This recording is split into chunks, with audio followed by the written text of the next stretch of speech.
24 ਜੁਲਾਈ ਸਨਿਚਰਵਾਰ ਦਾ ਦੇਸ਼ ਪ੍ਰਦੇਸ਼ ਪ੍ਰੋਗਰਾਮ ਲੈ ਕੇ ਬਲਜਿੰਦਰ ਸਿੰਘ ਅਟਵਾਲ ਤੁਹਾਡੀ ਸੇਵਾ ਦੇ ਵਿੱਚ ਹਾਜ਼ਰ ਹੈ। ਸਾਰੇ ਹੀ ਦਰਸ਼ਕਾਂ ਨੂੰ ਸਤਿ ਸ੍ਰੀ ਅਕਾਲ। ਆਪ ਸਾਰਿਆਂ ਦਾ ਹੀ ਪ੍ਰੋਗਰਾਮ ਦੇ ਵਿੱਚ ਬਹੁਤ-ਬਹੁਤ ਸਵਾਗਤ ਹੈ। ਅੱਜ ਦੇ ਪ੍ਰੋਗਰਾਮ ਦੇ ਵਿੱਚ ਵੀ ਕਾਫੀ ਵੈਰਾਈਟੀ ਹੈ। 4-5 ਸੈਗਮੈਂਟਸ ਹੋਣਗੇ। ਸਾਡੀ ਵਿਰਾਸਤ ਨਾਂ ਦਾ ਸੈਗਮੈਂਟ ਰਿਸ਼ੀ ਨਾਗਰ ਹੋਣੀ ਕੈਲਗਰੀ ਤੋਂ ਲੈ ਕੇ ਹਾਜ਼ਰ ਹੋਣਗੇ। ਇਸ ਤੋਂ ਇਲਾਵਾ 101 ਸਾਲ ਦੇ ਇੱਕ ਬਜ਼ੁਰਗ ਦੇ ਨਾਲ ਤੁਹਾਡੀ ਮੁਲਾਕਾਤ ਕਰਾਉਣੀ ਹੈ, ਜਿਸ ਨੂੰ ਆਪਾਂ ਨੌਜਵਾਨ ਬਜ਼ੁਰਗ ਕਹਿ ਸਕਦੇ ਹਾਂ, ਜਿਸ ਦੇ ਹੌਸਲੇ ਅੱਜ 101 ਸਾਲ ਦੀ ਉਮਰ ਦੇ ਵਿੱਚ ਵੀ ਗਰੀਬੀ ਦੀ ਹਾਲਤ ਦੇ ਵਿੱਚ ਵੀ ਬੁਲੰਦ ਹਨ। ਉਹ ਰੋਜ਼ੀ ਰੋਟੀ ਕਮਾਉਂਦੇ ਹਨ। ਕਿਸ ਵਜ੍ਹਾ ਕਰਕੇ ਇਹ ਸਾਰਾ ਕੁਝ ਜਾਣਾਂਗੇ ਅਨੂਜਾ ਸ਼ਰਮਾ ਹੋਣਾ ਦੇ ਸੈਗਮੈਂਟ ਦੇ ਵਿੱਚ। ਸਿੱਖ ਇਤਿਹਾਸ ਦੇ ਪੰਨਿਆਂ ਦੇ ਵਿੱਚੋਂ ਸਾਡਾ ਲੜੀਵਾਰ ਸੈਗਮੈਂਟ, ਜਿਸ ਨੂੰ ਦਰਸ਼ਕ ਬਹੁਤ ਹੀ ਪਸੰਦ ਕਰ ਰਹੇ ਹਨ, ਪ੍ਰਿੰਸੀਪਲ ਕਸ਼ਮੀਰਾ ਸਿੰਘ ਜੀ ਦੇ ਨਾਲ ਹਰਜਿੰਦਰ ਸਿੰਘ ਥਿੰਦ ਹੋਣਾ ਦੇ ਇਸ ਸੈਗਮੈਂਟ ਦੀ ਅਗਲੀ ਕੜੀ ਜੋੜੀ ਜਾਵੇਗੀ। ਇਸ ਤੋਂ ਇਲਾਵਾ ਇੱਕ ਬੱਚੇ ਦੀ ਕਹਾਣੀ ਬੜੀ ਵਾਇਰਲ ਹੋ ਰਹੀ ਹੈ। 12 ਸਾਲ ਦਾ ਇਹ ਬੱਚਾ ਜਿਹੜਾ ਕਿ ਕਿਸਾਨੀ ਸੰਘਰਸ਼ ਦੇ ਵਿੱਚ ਪੁਲਿਸ ਨੇ ਗ੍ਰਿਫਤਾਰ ਕੀਤਾ, ਔਰ ਉਸ ਦਾ ਹੌਸਲਾ ਕਿੰਨਾ ਬੁਲੰਦ ਹੈ, ਜਜ਼ਬਾ ਕਿੰਨਾ ਹੈ, ਉਸ ਦੀ ਵੀਡੀਓ ਅਤੇ ਕੁਝ ਹੋਰ ਕਲਿੱਪਸ ਵੀ ਅੱਜ ਦੇ ਪ੍ਰੋਗਰਾਮ ਦੇ ਵਿੱਚ ਸ਼ਾਮਲ ਕੀਤੇ ਜਾਣਗੇ। ਮਨੋਰੰਜਨ ਕਰਨ ਦੀ ਵੀ ਕੋਸ਼ਿਸ਼ ਕੀਤੀ ਜਾਵੇਗੀ। ਇਹ ਹੈ ਅੱਜ ਦਾ ਦੇਸ਼ ਪ੍ਰਦੇਸ਼ ਪ੍ਰੋਗਰਾਮ।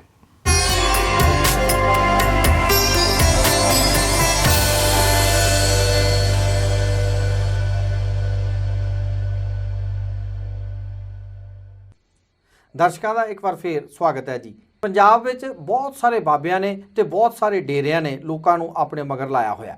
ਇਸ ਗੱਲ ਵੱਲ ਧਿਆਨ ਦਿੰਦਿਆਂ ਮਾਸਟਰ ਬਚਿੱਤਰ ਸਿੰਘ ਗਿੱਲ ਹੁਣਾਂ ਨੇ ਇੱਕ ਰਚਨਾ ਲਿਖੀ ਹੈ। ਮੇਰੇ ਨਾਲ ਸਟੂਡੀਓ ਵਿੱਚ ਮਾਸਟਰ ਬਚਿੱਤਰ ਸਿੰਘ ਗਿੱਲ ਜੀ ਹਾਜ਼ਰ ਨੇ। ਮਾਸਟਰ ਜੀ, ਤੁਹਾਡਾ ਬਹੁਤ ਸਵਾਗਤ ਜੀ। ਆਇਆਂ ਸ਼ੁਕਰੀਆ ਰਿਸ਼ੀ ਜੀ, ਬਹੁਤ ਬਹੁਤ ਮਿਹਰਬਾਨੀ ਤੁਹਾਡੀ। ਮਾਸਟਰ ਜੀ, ਇਹ ਰਚਨਾ ਕਿਉਂ ਲਿਖੀ? ਇੱਕ ਲੋਕ ਬੋਲੀ ਹੈ ਜੀ, ਸਾਧਾਂ ਦੇ ਵੱਗ ਫਿਰਦੇ ਕਿਹਦੇ ਕਿਹਦੇ ਪੈਰੀਂ ਹੱਥ ਲਾਵਾਂ। ਤਾਂ ਉਹ ਬਸ ਮੇਰੇ ਦਿਮਾਗ ਦੇ ਵਿੱਚ ਆਇਆ, ਕਿਉਂਕਿ ਬਹੁਤ ਸਾਰੇ ਜਿਹੜੀ ਵੱਡੀ ਬਹੁ ਗਿਣਤੀ ਆ ਉਹ ਮਤਲਬ ਲੋਕਾਂ ਨੂੰ ਗੁੰਮਰਾਹ ਕਰ ਰਹੀ ਆ ਜੀ, ਔਰ ਉਹ ਆਪ ਦੀ ਐਸ਼ੋ ਇਸ਼ਰਤ ਵਿੱਚ ਲੱਗੇ ਹੋਏ ਆ। ਤੇ ਡੇਰਿਆਂ ਦੇ ਵਿੱਚ ਇਹੋ ਜਿਹੀਆਂ ਕਈ ਥਾਵਾਂ ਤੇ ਕਰਤੂਤਾਂ ਹੁੰਦੀਆਂ ਕਿ ਜਿਨ੍ਹਾਂ ਨੂੰ ਸੁਣ ਕੇ ਸਿਰ ਸ਼ਰਮ ਨਾਲ ਝੁਕ ਜਾਂਦਾ ਹੈ।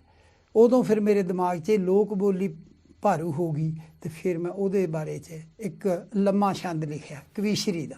ਅਸੀਂ ਸੁਣਨਾ ਚਾਹਾਂਗੇ ਜੀ। ਜਿਸ ਦੇਸ਼ 'ਚ ਜਨਮ ਲਿਆ ਗੁਰੂਆਂ ਪੀਰਾਂ ਰਿਸ਼ੀਆਂ ਮੁਨੀਆਂ, ਉਸ ਥਾਂ ਤੇ ਵਸ ਗਈ ਐ ਸਾਧਾਂ ਬੂਬਨਿਆਂ ਦੀ ਦੁਨੀਆ।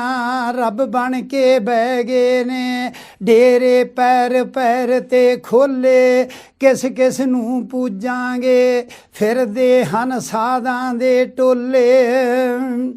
ਤੁਸੀਂ ਗਿਣ ਕੇ ਵੇਖ ਲਵੋ ਓਨੇ ਨਹੀਂ ਮੁਲਕ ਵਿੱਚ ਢਾਬੇ, ਜਿੰਨੇ ਹਰਲ ਹਰਲ ਕਰਦੇ ਫਿਰਦੇ ਦੇਸ਼ ਵਿਦੇਸ਼ 'ਚ ਬਾਬੇ। ਨਾ ਗਿਣਤੀ ਉਹਨਾਂ ਦੀ ਲੱਗੇ ਜੋ ਇਹਨਾਂ ਦੇ ਗੋਲੇ, ਕਿਸ ਕਿਸ ਨੂੰ ਪੂਜਾਂਗੇ ਫਿਰਦੇ ਹਨ ਸਾਧਾਂ ਦੇ ਟੋਲੇ। ਪੰਜਵੀਂ ਨਾ ਪਾਸ ਹੋਈ ਕਰਕੇ ਦੱਸਦੇ ਐ ਕਰਾਮਾਤਾਂ, ਖੁਦ ਛੜੇ ਛਾਂਟ ਫਿਰਦੇ ਵੰਡਦੇ ਹਨ ਪੁੱਤਰਾਂ ਦੀਆਂ ਦਾਤਾਂ। ਘੜ ਕੂੜ ਸਾਖੀਆਂ ਨੂੰ ਮਾਰਨ ਗੱਪ ਨਿਰੇ ਅਣਤੋਲੇ, ਕਿਸ ਕਿਸ ਨੂੰ ਪੂਜਾਂਗੇ ਫਿਰਦੇ ਹਨ ਸਾਧਾਂ ਦੇ ਟੋਲੇ। ਗਲ ਦੇ ਵਿੱਚ ਮਾਲਾ ਹੈ ਲੁਕੀਆਂ ਬਗਲਾਂ ਦੇ ਵਿੱਚ ਛੁਰੀਆਂ, ਵੇਖਣ ਨੂੰ ਭਗਤ ਬੜੇ ਪਰ ਕਰਤੂਤਾਂ ਕਰਦੇ ਬੁਰੀਆਂ। ਖਾ ਖਾ ਕੇ ਚੋਪੜੀਆਂ ਇਹਨਾਂ ਕਰ ਲੈ ਢਿੱਡ ਪੜੋਲੇ, ਕਿਸ ਕਿਸ ਨੂੰ ਪੂਜਾਂਗੇ ਫਿਰਦੇ ਹਨ ਸਾਧਾਂ ਦੇ ਟੋਲੇ। ਪਿੱਛੇ ਲਾ ਚੇਲਿਆਂ ਨੂੰ ਚੱਲਦੇ ਜਿਵੇਂ ਰੇਲ ਦਾ ਇੰਜਣ, ਗੋਡਿਆਂ ਤੱਕ ਝੋਲੇ ਐ ਨੰਗੇ ਮੁਗਦਰ ਵਰਗੇ ਪਿੰਜਣ। ਮਾਈਆਂ ਨੇ ਘੁੱਟ ਘੁੱਟ ਕੇ ਕਰਤੇ ਰੂਹ ਨਾਲੋਂ ਵੀ ਪੋਲੇ, ਕਿਸ ਕਿਸ ਨੂੰ ਪੂਜਾਂਗੇ ਫਿਰਦੇ ਹਨ ਸਾਧਾਂ ਦੇ ਟੋਲੇ। ਅੱਜ ਚੜੇ ਜਹਾਜ਼ਾਂ ਤੇ ਜਿਹੜਾ ਕੱਲ ਸੀ ਭੁੱਖਾ ਨੰਗਾ, ਗੁਰਬਾਣੀ ਕਹਿੰਦੀ ਐ ਲੱਖਾਂ ਚੋਂ ਕੋਈ ਵਿਰਲਾ ਚੰਗਾ। ਉਹਨੂੰ ਵੀ ਪਰਖ ਲਈਏ ਖਾਈਏ ਨੇਰੇ ਵਿੱਚ ਨਾ ਝੋਲੇ, ਕਿਸ ਕਿਸ ਨੂੰ ਪੂਜਾਂਗੇ ਫਿਰਦੇ ਹਨ ਸਾਧਾਂ ਦੇ ਟੋਲੇ। ਉਧਰ ਨੂੰ ਭੱਜਦੇ ਨੇ ਜਿੱਧਰੋਂ ਮਿਲਦੇ ਵੱਡੇ ਗੱਫੇ, ਕੈਨੇਡਾ ਅਮਰੀਕਾ ਵੱਲ ਨੂੰ। ਉਧਰ ਨੂੰ ਭੱਜਦੇ ਨੇ ਜਿੱਧਰੋਂ ਮਿਲਦੇ ਵੱਡੇ ਗੱਫੇ, ਕਰ ਗੱਲਾਂ ਤਿਆਗ ਦੀਆਂ ਪਾਉਂਦੇ ਘੁੱਟ ਮਾਇਆ ਨੂੰ ਜੱਫੇ। ਤੱਕ ਇਸ ਨਾਗਣੀ ਨੂੰ ਖਾਂਦਾ ਮਨ ਇਹਨਾਂ ਦਾ ਡੋਲੇ, ਕਿਸ ਕਿਸ ਨੂੰ ਪੂਜਾਂਗੇ ਫਿਰਦੇ ਹਨ ਸਾਧਾਂ ਦੇ ਟੋਲੇ। ਵਾਜੇ ਤੇ ਚਿਮਟੇ ਲੈ ਬਹਿੰਦਾ 10-15 ਦਾ ਜੱਥਾ, ਹਨ ਪੜ੍ਹੇ ਲਿਖੇ ਵੇਖੇ ਪੈਰੀਂ ਡਿੱਗ ਘਸਾਉਂਦੇ ਮੱਥਾ। ਲੀਡਰ ਵੀ ਵੋਟਾਂ ਲਈ ਮਿਲਦੇ ਪਾ ਕੇ ਵਿੱਚ ਵਿਚੋਲੇ, ਕਿਸ ਕਿਸ ਨੂੰ ਪੂਜਾਂਗੇ ਫਿਰਦੇ ਹਨ ਸਾਧਾਂ ਦੇ ਟੋਲੇ। ਬਣ ਕੇ ਸੰਨਿਆਸੀ ਕਈ ਜੋੜੀ ਜਾਂਦੇ ਅਰਬਾਂ ਖਰਬਾਂ ਡਾਲਰ ਤੇ ਪੌਂਡਾਂ ਨੂੰ, ਦਿੰਦੇ ਨਾਲ ਰੁਪਈਆਂ ਜ਼ਰਬਾਂ। ਧਨ ਚੜੇ ਚੜਾਵਿਆਂ ਦਾ ਰੱਖਦੇ 100 ਪਰਦਿਆਂ ਦੇ ਓਲੇ, ਕਿਸ ਕਿਸ ਨੂੰ ਪੂਜਾਂਗੇ ਫਿਰਦੇ ਹਨ ਸਾਧਾਂ ਦੇ ਟੋਲੇ। ਲੁੱਟ ਰਿਹਾ ਕਿਰਤੀਆਂ ਨੂੰ ਰੱਬ ਦੇ ਨਾਂ ਤੇ ਵੇਲੜ ਲਾਣਾ, ਲੁੱਟ ਰਿਹਾ ਕਿਰਤੀਆਂ ਨੂੰ ਰੱਬ ਦੇ ਨਾਂ ਤੇ ਵੇਲੜ ਲਾਣਾ। ਹਨ ਜਾਲ ਵਿਛਾ ਬੈਠੇ ਪਾ ਕੇ ਵੱਖਰਾ ਵੱਖਰਾ ਬਾਣਾ, ਇਹਨਾਂ ਦੀਆਂ ਹੱਟੀਆਂ ਤੇ ਵਿਕਣ ਬਦਾਮਾਂ ਦੇ ਭਾ ਛੋਲੇ, ਕਿਸ ਕਿਸ ਨੂੰ ਪੂਜੋਗੇ ਫਿਰਦੇ ਹਨ ਸਾਧਾਂ ਦੇ ਟੋਲੇ। ਕਈ ਧਰਮ ਦੇ ਨਾਂ ਉੱਤੇ ਜਾਂਦੇ ਮਾਨਵਤਾ ਨੂੰ ਵੰਡੀ, ਭੜਕਾ ਕੇ ਲੋਕਾਂ ਨੂੰ ਆਪਸ ਵਿੱਚ ਲੜਾਉਣ ਪਖੰਡੀ। ਕਰ ਕਾਣ ਮਾਸੂਮਾਂ ਦਾ ਗਾਉਂਦੇ ਫੇਰ ਖੂਨ ਦੇ ਸੋਲੇ, ਕਿਸ ਕਿਸ ਨੂੰ ਪੂਜਾਂਗੇ ਫਿਰਦੇ ਹਨ ਸਾਧਾਂ ਦੇ ਟੋਲੇ। ਸੱਜਣ ਸੀ ਸੁਧਰ ਗਿਆ ਸੁਣ ਕੇ ਗੁਰੂ ਨਾਨਕ ਦੀ ਬਾਣੀ, ਸੱਜਣ ਸੀ ਸੁਧਰ ਗਿਆ ਸੁਣ ਕੇ ਗੁਰੂ ਨਾਨਕ ਦੀ ਬਾਣੀ। ਪਰ ਢੋਂਗੀ ਬਾਬਿਆਂ ਨੇ ਜੀਵਨ ਦੀ ਉਲਝਾਤੀ ਤਾਣੀ, ਰਲ ਕੇ ਸੁਲਝਾ ਲਈਏ ਸੱਚ ਦੇ ਬੋਲ ਵਿਚਿੱਤਰ ਬੋਲੇ, ਕਿਸ ਕਿਸ ਨੂੰ ਪੂਜੋਗੇ ਫਿਰਦੇ ਹਨ ਸਾਧਾਂ ਦੇ ਟੋਲੇ। ਬਈ ਕਿਸ ਕਿਸ ਨੂੰ ਪੂਜਾਂਗੇ ਫਿਰਦੇ ਹਨ ਸਾਧਾਂ ਦੇ ਟੋਲੇ। ਬਹੁਤ ਮਿਹਰਬਾਨੀ ਮਾਸਟਰ ਜੀ, ਬਹੁਤ ਬਹੁਤ ਵਧੀਆ, ਬਹੁਤ ਹੀ ਕਮਾਲ ਦੇ ਸ਼ਬਦ ਸੀ ਔਰ ਬੜੀ ਸਟੀਕ ਚੋਟ ਕਰਦੇ ਸੀ। ਤੁਹਾਡਾ ਬਹੁਤ ਬਹੁਤ ਸ਼ੁਕਰੀਆ, ਤੁਹਾਡਾ ਰੈੱਡ ਐਫਐਮ ਦਾ, ਅਮੂ ਢਿੱਲੋਂ ਜੀ ਦਾ ਜਿਨ੍ਹਾਂ ਨੇ ਰਿਕਾਰਡਿੰਗ ਕੀਤੀ। ਤੁਹਾਡਾ ਬਹੁਤ ਮਿਹਰਬਾਨੀ ਮਾਸਟਰ ਜੀ, ਸਟੂਡੀਓ 'ਚ ਆਉਣ ਲਈ ਤੁਹਾਡਾ ਧੰਨਵਾਦ ਜੀ।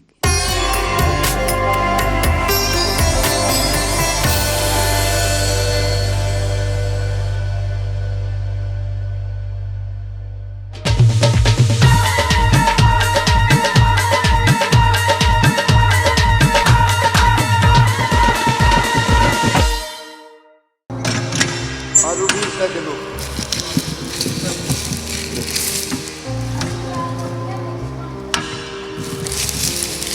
70 रुपये 75 साल हो गए सब्जी भेज जाए।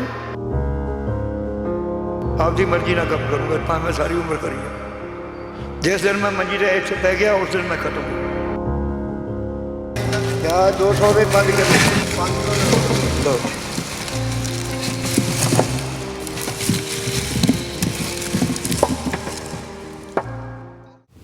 ਸਿਆਣੇ ਕਹਿੰਦੇ ਹੁੰਦੇ ਆ ਕਿ ਜ਼ਿੰਦਗੀ ਹਮੇਸ਼ਾ ਉਸ ਤਰ੍ਹਾਂ ਨਹੀਂ ਚੱਲਦੀ ਜਿਸ ਤਰ੍ਹਾਂ ਤੁਸੀਂ ਸੋਚਦੇ ਹੋ। ਜ਼ਿੰਦਗੀ ਦੇ ਵਿੱਚ ਹਰ ਮੋੜ ਤੇ ਕੋਈ ਨਾ ਕੋਈ ਉਤਰਾਅ ਚੜ੍ਹਾਅ ਆਉਂਦਾ ਹੈ। ਕਈ ਵਾਰੀ ਤਾਂ ਹਾਲਾਤ ਇਹੋ ਜਿਹੇ ਬਣ ਜਾਂਦੇ ਹਨ ਕਿ ਇਨਸਾਨ ਘਬਰਾ ਜਾਂਦਾ ਹੈ। ਕਈ ਵਾਰੀ ਤਾਂ ਢੇਰੀ ਹੀ ਢਾਹ ਲਈ ਜਾਂਦੀ ਹੈ, ਨਿਰਾਸ਼ ਇੰਨਾ ਹੋ ਜਾਂਦਾ ਹੈ ਕਿ ਜ਼ਿੰਦਗੀ ਦਾ ਕੋਈ ਜਿਵੇਂ ਮਜ਼ਾ ਹੀ ਨਹੀਂ ਰਿਹਾ। ਕੁਦਰਤ ਕਈ ਤਰ੍ਹਾਂ ਦੇ ਇਨਸਾਨ ਪੈਦਾ ਕਰਦੀ ਹੈ। ਕਈ ਇਨਸਾਨ ਦੂਸਰਿਆਂ ਦੇ ਵਾਸਤੇ ਮਿਸਾਲ ਬਣਦੇ ਹਨ, ਦੂਸਰਿਆਂ ਨੂੰ ਹੌਸਲਾ ਮਿਲਦਾ ਹੈ। ਉਹਨਾਂ ਦੀ ਜ਼ਿੰਦਗੀ ਵੱਲ ਵੇਖ ਕੇ 101 ਸਾਲ ਦੇ ਬਜ਼ੁਰਗ ਦੀ ਕਹਾਣੀ ਟ੍ਰਿਬਿਊਨ ਦੇ ਵਿੱਚ ਛਪੀ ਸੀ, ਜਿਹੜੀ ਕਿ ਸਾਡੇ ਦਰਸ਼ਕ ਨੇ ਸਾਡੇ ਨਾਲ ਸਾਂਝੀ ਕੀਤੀ। ਇਹ 101 ਸਾਲ ਦਾ ਬਜ਼ੁਰਗ ਜਿਸ ਦਾ ਜਨਮ 47 ਦੀ ਵੰਡ ਤੋਂ ਪਹਿਲਾਂ 1920 ਦੇ ਵਿੱਚ ਲਹਿੰਦੇ ਪੰਜਾਬ ਦੇ ਵਿੱਚ ਹੋਇਆ ਸੀ। ਵੰਡ ਤੋਂ ਬਾਅਦ ਇੱਧਰ ਚੜ੍ਹਦੇ ਪੰਜਾਬ ਦੇ ਵਿੱਚ ਆ ਗਏ। ਪਤਾ ਹੈ ਜਦੋਂ ਤੁਸੀਂ ਉੱਜੜ ਕੇ ਆਉਂਦੇ ਹੋ ਕਿੰਨੇ ਸੰਘਰਸ਼ ਕਰਨੇ ਪੈਂਦੇ ਹਨ, ਕਿੰਨੀ ਜ਼ਿੰਦਗੀ ਦੇ ਵਿੱਚ ਜੱਦੋ ਜਹਿਦ ਕਰਨੀ ਪੈਂਦੀ ਹੈ। ਆਪਣੇ ਵਿੱਚੋਂ ਬਹੁਤੇ ਪਰਿਵਾਰ ਹਨ ਜਿਨ੍ਹਾਂ ਦੇ ਬਜ਼ੁਰਗਾਂ ਨੇ ਇਹ ਸਾਰਾ ਕੁਝ ਵੇਖਿਆ। ਉਸਦੇ ਇੱਕ ਬੇਟੇ ਦੀ ਮੌਤ ਹੋ ਗਈ, ਪਰ ਜਵਾਨੀ ਦੀ ਉਮਰ ਦੇ ਵਿੱਚ, ਜਿਸ ਦਾ ਪਰਿਵਾਰ ਵੀ ਸੀ। ਔਰ ਉਸ ਤੋਂ ਇਲਾਵਾ ਇੱਕ ਦੂਸਰਾ ਬੇਟਾ ਜਿਹੜਾ ਕਿ ਕਾਫੀ ਸਮਾਂ ਪਹਿਲਾਂ ਅਪਾਹਜ ਹੋ ਗਿਆ ਸੀ, ਉਸ ਦੀ ਵੀ ਸ਼ਾਦੀ ਹੋਈ ਹੈ, ਉਹਨਾਂ ਦੇ ਵੀ ਗਾਹਾਂ ਬੱਚੇ ਹਨ। ਪਰ ਇਸ ਬਜ਼ੁਰਗ ਦੀ ਉਮਰ ਹੁਣ 101 ਸਾਲ ਦੀ ਹੋ ਚੁੱਕੀ ਹੈ। ਇਹ ਆਪਣੇ ਇਹ ਸਾਰੇ ਵਿਸ਼ਾਲ ਪਰਿਵਾਰ ਦੀ ਲੁੱਕ ਆਫਟਰ ਵੀ ਕਰਦਾ ਹੈ, ਦੇਖਭਾਲ ਕਰਦਾ ਹੈ ਤੇ ਉਹਨਾਂ ਦੇ ਵਾਸਤੇ ਰੋਜ਼ੀ ਰੋਟੀ ਵੀ ਕਮਾਉਂਦਾ ਹੈ। ਇਹ ਬਜ਼ੁਰਗ ਮੋਗੇ ਦੇ ਵਿੱਚ ਹੈ। ਇਸ ਸੰਬੰਧੀ ਪੂਰੀ ਜਾਣਕਾਰੀ ਅਸੀਂ ਲਵਾਂਗੇ ਅਨੂਜਾ ਸ਼ਰਮਾ ਹੁਣਾਂ ਤੋਂ। ਸਾਡੀ ਦੇਸ਼ ਪ੍ਰਦੇਸ਼ ਦੀ ਟੀਮ ਫਿਰ ਮੋਗੇ ਦੇ ਵਿੱਚ ਗਈ ਅਤੇ ਇਸ ਬਜ਼ੁਰਗ ਦੇ ਨਾਲ ਗੱਲਬਾਤ ਕੀਤੀ। ਦੇਸ਼ ਪ੍ਰਦੇਸ਼ ਟੀਵੀ ਦੇਖ ਰਹੇ ਸਾਰੇ ਦਰਸ਼ਕਾਂ ਦਾ ਸਵਾਗਤ। ਮੈਂ ਅਨੂਜਾ ਸ਼ਰਮਾ ਤੇ ਜਿਸ ਵਕਤ ਗੱਲ ਕੀਤੀ ਜਾਂਦੀ ਹੈ ਮਿਹਨਤ ਦੀ, ਲਗਨ ਦੀ, ਹਾਰਡ ਵਰਕ ਦੀ, ਅੱਜ ਕੱਲ੍ਹ ਦੀ ਜਿਹੜੀ ਨੌਜਵਾਨ ਪੀੜ੍ਹੀ ਹੈ ਉਹ ਬਹੁਤ ਛੇਤੀ ਥੱਕ ਹਾਰ ਕੇ ਬਹਿ ਜਾਂਦੀ ਹੈ। ਇਹ ਕਹਿ ਦਿੱਤਾ ਜਾਂਦਾ ਹੈ ਕਿ ਅਸੀਂ ਥੱਕ ਗਏ ਹਾਂ, ਸਾਨੂੰ ਆਰਾਮ ਦੀ ਲੋੜ ਹੈਗੀ ਹੈ। ਇਸੇ ਚੀਜ਼ ਦੀ ਇੱਕ ਮਿਸਾਲ ਮੇਰੇ ਨਾਲ ਮੌਜੂਦ ਨੇ ਹਰਬੰਸ ਸਿੰਘ ਜੀ, ਜਿਹੜੇ 101 ਸਾਲ ਦੀ ਉਮਰ ਦੇ ਵਿੱਚ ਸਬਜ਼ੀ ਵੇਚ ਰਹੇ ਨੇ। ਘਰ ਘਰ ਜਾਂਦੇ ਨੇ, ਸਬਜ਼ੀਆਂ ਵੇਚ ਕੇ ਆਉਂਦੇ ਨੇ, ਰੇਹੜੀ ਲਾਉਂਦੇ ਨੇ ਤੇ ਆਪਣੇ ਘਰ ਨੂੰ ਵੀ ਚਲਾਉਂਦੇ ਨੇ, ਆਪਣੇ ਘਰਦਿਆਂ ਨੂੰ ਵੀ ਦੇਖਦੇ ਨੇ। ਤੇ ਉਹਨਾਂ ਨਾਲ ਗੱਲਬਾਤ ਕਰਾਂਗੇ ਕਿ ਕੀ ਚੀਜ਼ ਸੀਗੀ ਜਿਹਨੇ ਉਹਨਾਂ ਨੂੰ ਕਿਹਾ ਕਿ ਸਬਜ਼ੀਆਂ ਵੇਚਣੀਆਂ ਸ਼ੁਰੂ ਕਰਨ, ਤੇ ਕੀ ਚੀਜ਼ ਹੈਗੀ ਜਿਹੜੀ ਉਹਨਾਂ ਨੂੰ ਅੱਜ ਤੱਕ ਮੋਟੀਵੇਟ ਕਰਦੀ ਹੈ। ਬਾਪੂ ਜੀ, ਕਦ ਸਬਜ਼ੀਆਂ ਵੇਚਣੀਆਂ ਸ਼ੁਰੂ ਕੀਤੀਆਂ? ਕਿੰਨੇ ਕੁ ਸਾਲ ਹੋ ਗਏ ਸਬਜ਼ੀਆਂ ਵੇਚਦੇ ਨੂੰ? ਬਹੁਤ ਸਾਲ ਹੋ ਗਏ ਪੁੱਤਰ, 70-75 ਸਾਲ ਹੋ ਗਏ ਸਬਜ਼ੀ ਵੇਚਦੇ ਨੂੰ। ਬਾਪੂ ਜੀ, ਤੁਸੀਂ ਸਬਜ਼ੀਆਂ ਵੇਚ ਰਹੇ ਹੋ, ਅਗਰ ਮੈਂ ਦਿਹਾੜੀ ਦੀ ਗੱਲ ਕਰਾਂ ਤੇ ਦਿਹਾੜੀ 'ਚ ਕਿੰਨੀ ਕੁ ਸਬਜ਼ੀ ਵਿਕ ਜਾਂਦੀ ਹੈ, ਕਿੰਨੀ ਕੁ ਕਮਾਈ ਹੋ ਜਾਂਦੀ ਹੈ? ਇਹ ਪੁੱਤਰ ਗਾਹਕ ਲੱਗੇ ਨਾਲ ਹੈ। ਗਾਹਕ ਲੱਗ ਜਾਏ ਤਾਂ ਦਿਹਾੜੀ ਬਣ ਜਾ, 200 ਵੀ ਬਣ ਗਿਆ, 250 ਵੀ ਬਣ ਗਿਆ, ਨਾ ਲੱਗਿਆ ਤੇ ਕੋਈ ਨਾ। ਬਾਪੂ ਜੀ, ਇੱਕ ਮੇਰਾ ਬਹੁਤ ਵੱਡਾ ਸਵਾਲ ਸੀਗਾ ਕਿ ਕਿੰਨਾ ਕੁ, ਜੇਕਰ ਤੁਸੀਂ ਘਰ ਘਰ ਸਬਜ਼ੀ ਵੰਡਣ ਜਾਂਦੇ ਹੋ, ਕਿੰਨਾ ਕੁ ਸਫ਼ਰ ਰੇਹੜੀ ਤੇ ਇੱਕ ਦਿਨ 'ਚ ਹੋ ਜਾਂਦਾ ਆ? ਬਹੁਤ ਸਫ਼ਰ ਹੋ ਜਾਂਦਾ ਪੁੱਤਰ। ਖੋਰੇ ਕਿਤੋਂ ਤੇ ਕਰੋ ਦਸਾਈ ਰੋਡ ਤੇ ਕਰੋ ਕੇ ਆਉਣਾ ਮੈਂ। ਸਾਲ ਸਵੇਰ ਦਾ ਗਿਆ, ਮੈਂ ਸ਼ਾਮ ਨੂੰ ਆਉਣਾ ਬਾਜੇ ਟਾਈਮ। ਕਿੰਨੇ ਕੁ ਕਿਲੋਮੀਟਰ ਦਾ ਸਫ਼ਰ ਹੋ ਜਾਂਦਾ ਹੈ? ਘੱਟ ਤੋਂ ਘੱਟ 40-45। 40 ਤੋਂ 45 ਕਿਲੋਮੀਟਰ ਇੱਕ ਦਿਨ ਦਾ ਸਫ਼ਰ। ਦਸਾਈ ਰੋਡ ਬੜੀ ਦੂਰ ਹੈ, ਜਿੱਥੇ ਉਹ ਸਾਈਕਲ ਆਰਟ ਸਕੂਲ ਹੈ ਉਦੋਂ ਅੱਗੇ। ਜੋ ਪੈਦਲ ਹੀ ਜਾਣਾ ਰੇੜਾ ਲੈ ਕੇ ਤੇ ਪੈਦਲ ਹੀ ਆਉਣਾ, ਘਰ ਘਰ ਗਲੀ ਗਲੀ ਫਿਰ ਕੇ ਫਿਰ ਆਉਣਾ ਵੀ ਸੌਦਾ ਵੇਚ ਕੇ। ਬਾਜੇ ਟਾਈਮ ਤਾਂ ਮੇਰਾ ਰੇੜਾ ਬਿਲਕੁਲ ਖਾਲੀ ਹੋ ਜਾਂਦਾ, ਅੱਛਾ, ਕੋਈ ਸੌਦਾ ਵੱਧਦਾ ਹੀ ਨਹੀਂ। ਤੇ ਬਾਜੇ ਦਿਨ ਥੋੜੇ ਬਹੁਤੇ ਪੈਸੇ ਵੱਟ ਕੇ ਆਈ ਦੇ ਤੇ ਕਦੀ ਕਦੀ ਬਿਲਕੁਲ ਖਾਲੀ ਹੋ ਜਾਂਦਾ। ਪਿਛੋਕੜ ਕਿਹੋ ਜਿਹਾ ਰਿਹਾ? ਜਿਹੜੇ ਤੁਹਾਡੀ, ਤੁਸੀਂ ਵੀ ਜਵਾਨ ਸੀਗੇ ਕਦੀ, ਉਹ ਜਵਾਨੀ ਕਿਹੋ ਜਿਹੀ ਰਹੀ? ਜਵਾਨੀ ਬਹੁਤ ਵਧੀਆ ਰਹੀ ਹੈ ਪੁੱਤਰ। ਸਾਡਾ ਪਿੰਡ ਪਾਕਿਸਤਾਨ ਸੀ, ਪਿੰਡ ਸਰਾਮ ਮੁਗਲ ਸੀ, ਥਾਣੇ ਵਾਲੀ ਤਹਿਸੀਲ ਚੂਣੀਆਂ। ਬਾਪੂ ਜੀ, ਜਿਸ ਵਕਤ ਡਿਵਾਈਡ ਹੋਇਆ ਸੀ ਪੰਜਾਬ ਤੇ ਇੰਡੀਆ ਤੇ ਪਾਕਿਸਤਾਨ ਹੋਇਆ ਸੀ, ਤਾਂ ਉਸ ਵੇਲੇ ਦੀ ਕੋਈ ਯਾਦ ਹੋਵੇ ਤੁਹਾਡੀ? ਉਦੋਂ ਮੈਂ 26-27 ਸਾਲ ਦਾ ਸੀ ਪੁੱਤਰ। ਅੱਛਾ। ਤੇ ਬਾਪੂ ਜੀ, ਤੁਸੀਂ ਦੱਸ ਰਹੇ ਸੀਗੇ ਕਿ ਜਿਹੜਾ ਛੋਟਾ ਬੇਟਾ ਹੈਗਾ ਆ, ਬਹੁਤ ਛੋਟੀ ਉਮਰੇ ਉਹਦਾ ਚਲਾਣਾ ਹੋ ਗਿਆ, ਕਾਲ ਚਲਾਣਾ ਹੋ ਗਿਆ। ਕੀ ਹੋਇਆ, ਕੀ ਸੀ ਉਹਨਾਂ ਨੂੰ? ਕੁਛ ਨਹੀਂ ਹੋਇਆ ਜੀ, ਮੈਂ ਜੋ ਬੰਬੇੋਂ ਆਏ ਹਾਂ ਤੇ 15 ਦਿਨ ਆਣ ਕੇ ਪੂਰਾ ਹੋ ਗਿਆ ਬਸ। ਉਸ ਵੇਲੇ ਬੰਬੇ ਕੀ ਕਰਨ ਗਏ ਸੀਗੇ ਤੁਸੀਂ? ਮੇਰੀ ਲੜਕੀ ਹੈ ਜੀ, ਉਹਨੂੰ ਮਿਲਣ ਗਏ ਸੀ। ਬਸ ਹੁਣ ਇਹੋ ਕਿਹਾ ਪੁੱਤਰ ਅਸੀਂ ਚੱਲੇ ਹਾਂ, ਤੈਨੂੰ 15 ਦਿਨ ਹੀ ਮੋਗੇ ਆਉਣਾ ਪਏਗਾ। 15 ਦਿਨ ਆਣ ਕੇ ਪੂਰਾ ਹੋ ਗਿਆ। ਰੱਬ ਅੱਗੇ ਕੋਈ ਕਿਸੇ ਦਾ ਜ਼ੋਰ ਨਹੀਂ। ਉਹਦਾ ਪਰਿਵਾਰ ਵੀ ਸੀਗਾ, ਵਿਆਹ ਹੋਇਆ ਸੀ ਉਹ? ਹਾਂਜੀ, ਆਹ ਵੇਖੋ, ਇੱਕ ਉਹ ਲੜਕੀ ਖੜੀ, ਇੱਕ ਉਹ ਲੜਕਾ ਖੜਾ। ਉਹਨਾਂ ਦਾ ਹੁਣ ਪਾਲਣ ਪੋਸ਼ਣ ਕਿਸ ਤਰੀਕੇ ਨਾਲ ਹੋ ਰਿਹਾ ਹੈ? ਇਹ ਕਰੇ ਤਾਈ ਤਾਇਆ ਉਹਨਾਂ ਨੇ ਸੰਭਾਲ ਲਿਆ, ਬੈਠਾ ਵੱਡਾ ਮੁੰਡਾ, ਉਹ ਨੌ ਖੜੀ ਹੈ। ਤੇ ਬਾਪੂ ਜੀ, ਤੁਸੀਂ ਗੱਲ ਕਰਦੇ ਹੋ ਇਹ ਘਰ ਜਿੱਥੇ ਆਪਾਂ ਬੈਠੇ ਆ, ਇਹ ਵੀ ਤੁਸੀਂ ਬਣਾਇਆ ਆ, ਇਹ ਆਪਣਾ ਮਕਾਨ ਹੈਗਾ ਆ। ਇਹਨੂੰ ਬਣਾਉਣ ਵਿੱਚ ਕਿੰਨੀ ਕੁ ਮਿਹਨਤ ਲੱਗੀ? ਕਿੰਨੇ ਕੁ ਚਿਰ ਹੋ ਗਿਆ ਇਹਨੂੰ ਬਣਾਏ ਹੋਏ ਨੂੰ? 2 ਸਾਲ ਹੋ ਗਏ ਪੁੱਤਰ ਬਣਾਏ ਨੂੰ, ਅੱਜ ਦਾ ਨਹੀਂ ਬਣਿਆ। ਉਹਦਾ ਸਾਰੀ ਖੇਤੀ ਵਗਦੇ ਹੁੰਦੇ ਸੀ, ਸਾਰੇ ਖੇਤ ਸੀ ਜਦੋਂ ਬਣਾਇਆ ਸੀ ਮੈਂ। ਬਾਪੂ ਜੀ, ਪਿੱਛੇ ਲੋਕਡਾਊਨ ਹੋ ਕੇ ਗਿਆ, ਲੋਕਡਾਊਨ ਨੇ ਕਿੰਨੀ ਕੁ ਸੱਟ ਮਾਰੀ, ਕਿੰਨਾ ਕੁ ਨੁਕਸਾਨ ਵੀ ਹੋਇਆ ਕੋਈ ਲੋਕਡਾਊਨ 'ਚ? ਨਹੀਂ ਜੀ, ਆਪਣਾ ਕੋਈ ਨੁਕਸਾਨ ਨਹੀਂ ਹੋਇਆ, ਕੋਈ ਨੁਕਸਾਨ ਨਹੀਂ ਹੋਇਆ ਸਾਡਾ, ਕੋਈ ਕੁਛ ਨਹੀਂ। ਕਹਿੰਦੇ ਸੀਗੇ ਕਿ ਬਜ਼ੁਰਗਾਂ ਨੂੰ ਲੋਕਡਾਊਨ 'ਚ ਘਰ ਬੈਠਣ, ਕੋਵਿਡ 'ਚ ਘਰ ਬੈਠਣ, ਤੁਸੀਂ ਕਿੰਨਾ ਕੁ ਘਰ ਬੈਠੇ ਜਾਂ ਤੁਸੀਂ ਕੰਮ ਕਰ? ਅਸੀਂ ਕੋਈ ਨਹੀਂ ਘਰ ਬੈਠੇ, ਅਸੀਂ ਸਵੇਰੇ ਡਰ ਲੈ ਕੇ ਗਲੀਆਂ ਨੂੰ ਨਿਕਲ ਜਾਣਾ ਤੇ ਸ਼ਾਮ ਨੂੰ ਆਈਦਾ ਸੀ।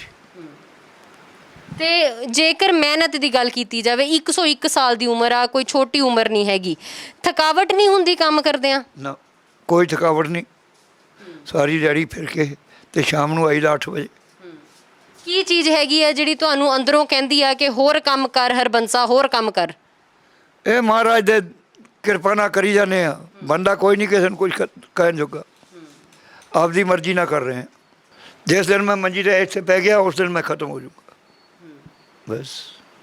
ਬਾਪੂ ਜੀ ਕਿੰਨੇ ਕੁ ਲੋਕ ਹੈਗੇ ਆ, ਕੁਝ ਇਦਾਂ ਦੇ ਕਸਟਮਰ ਵੀ ਹੋਣਗੇ ਜਿਹੜੇ ਤੁਹਾਡੇ ਨਾਲ ਬਹੁਤ ਜ਼ਿਆਦਾ ਜੁੜੇ ਹੋਏ ਨੇ, ਲੋਕਾਂ ਦਾ ਕਿਹੋ ਜਿਹਾ ਰਵੱਈਆ ਰਹਿੰਦਾ ਹੈ ਜਿਵੇਂ ਤੁਸੀਂ ਘਰ ਘਰ ਸਬਜ਼ੀ ਵੰਡਣ ਜਾਂਦੇ ਹੋ, ਫੋਨ ਕਰਕੇ ਤੁਹਾਨੂੰ ਆਰਡਰ ਕਰਦੇ ਨੇ ਲੋਕ ਕਿ ਸਾਨੂੰ ਘਰ ਸਬਜ਼ੀ ਦੇ ਜਾਓ?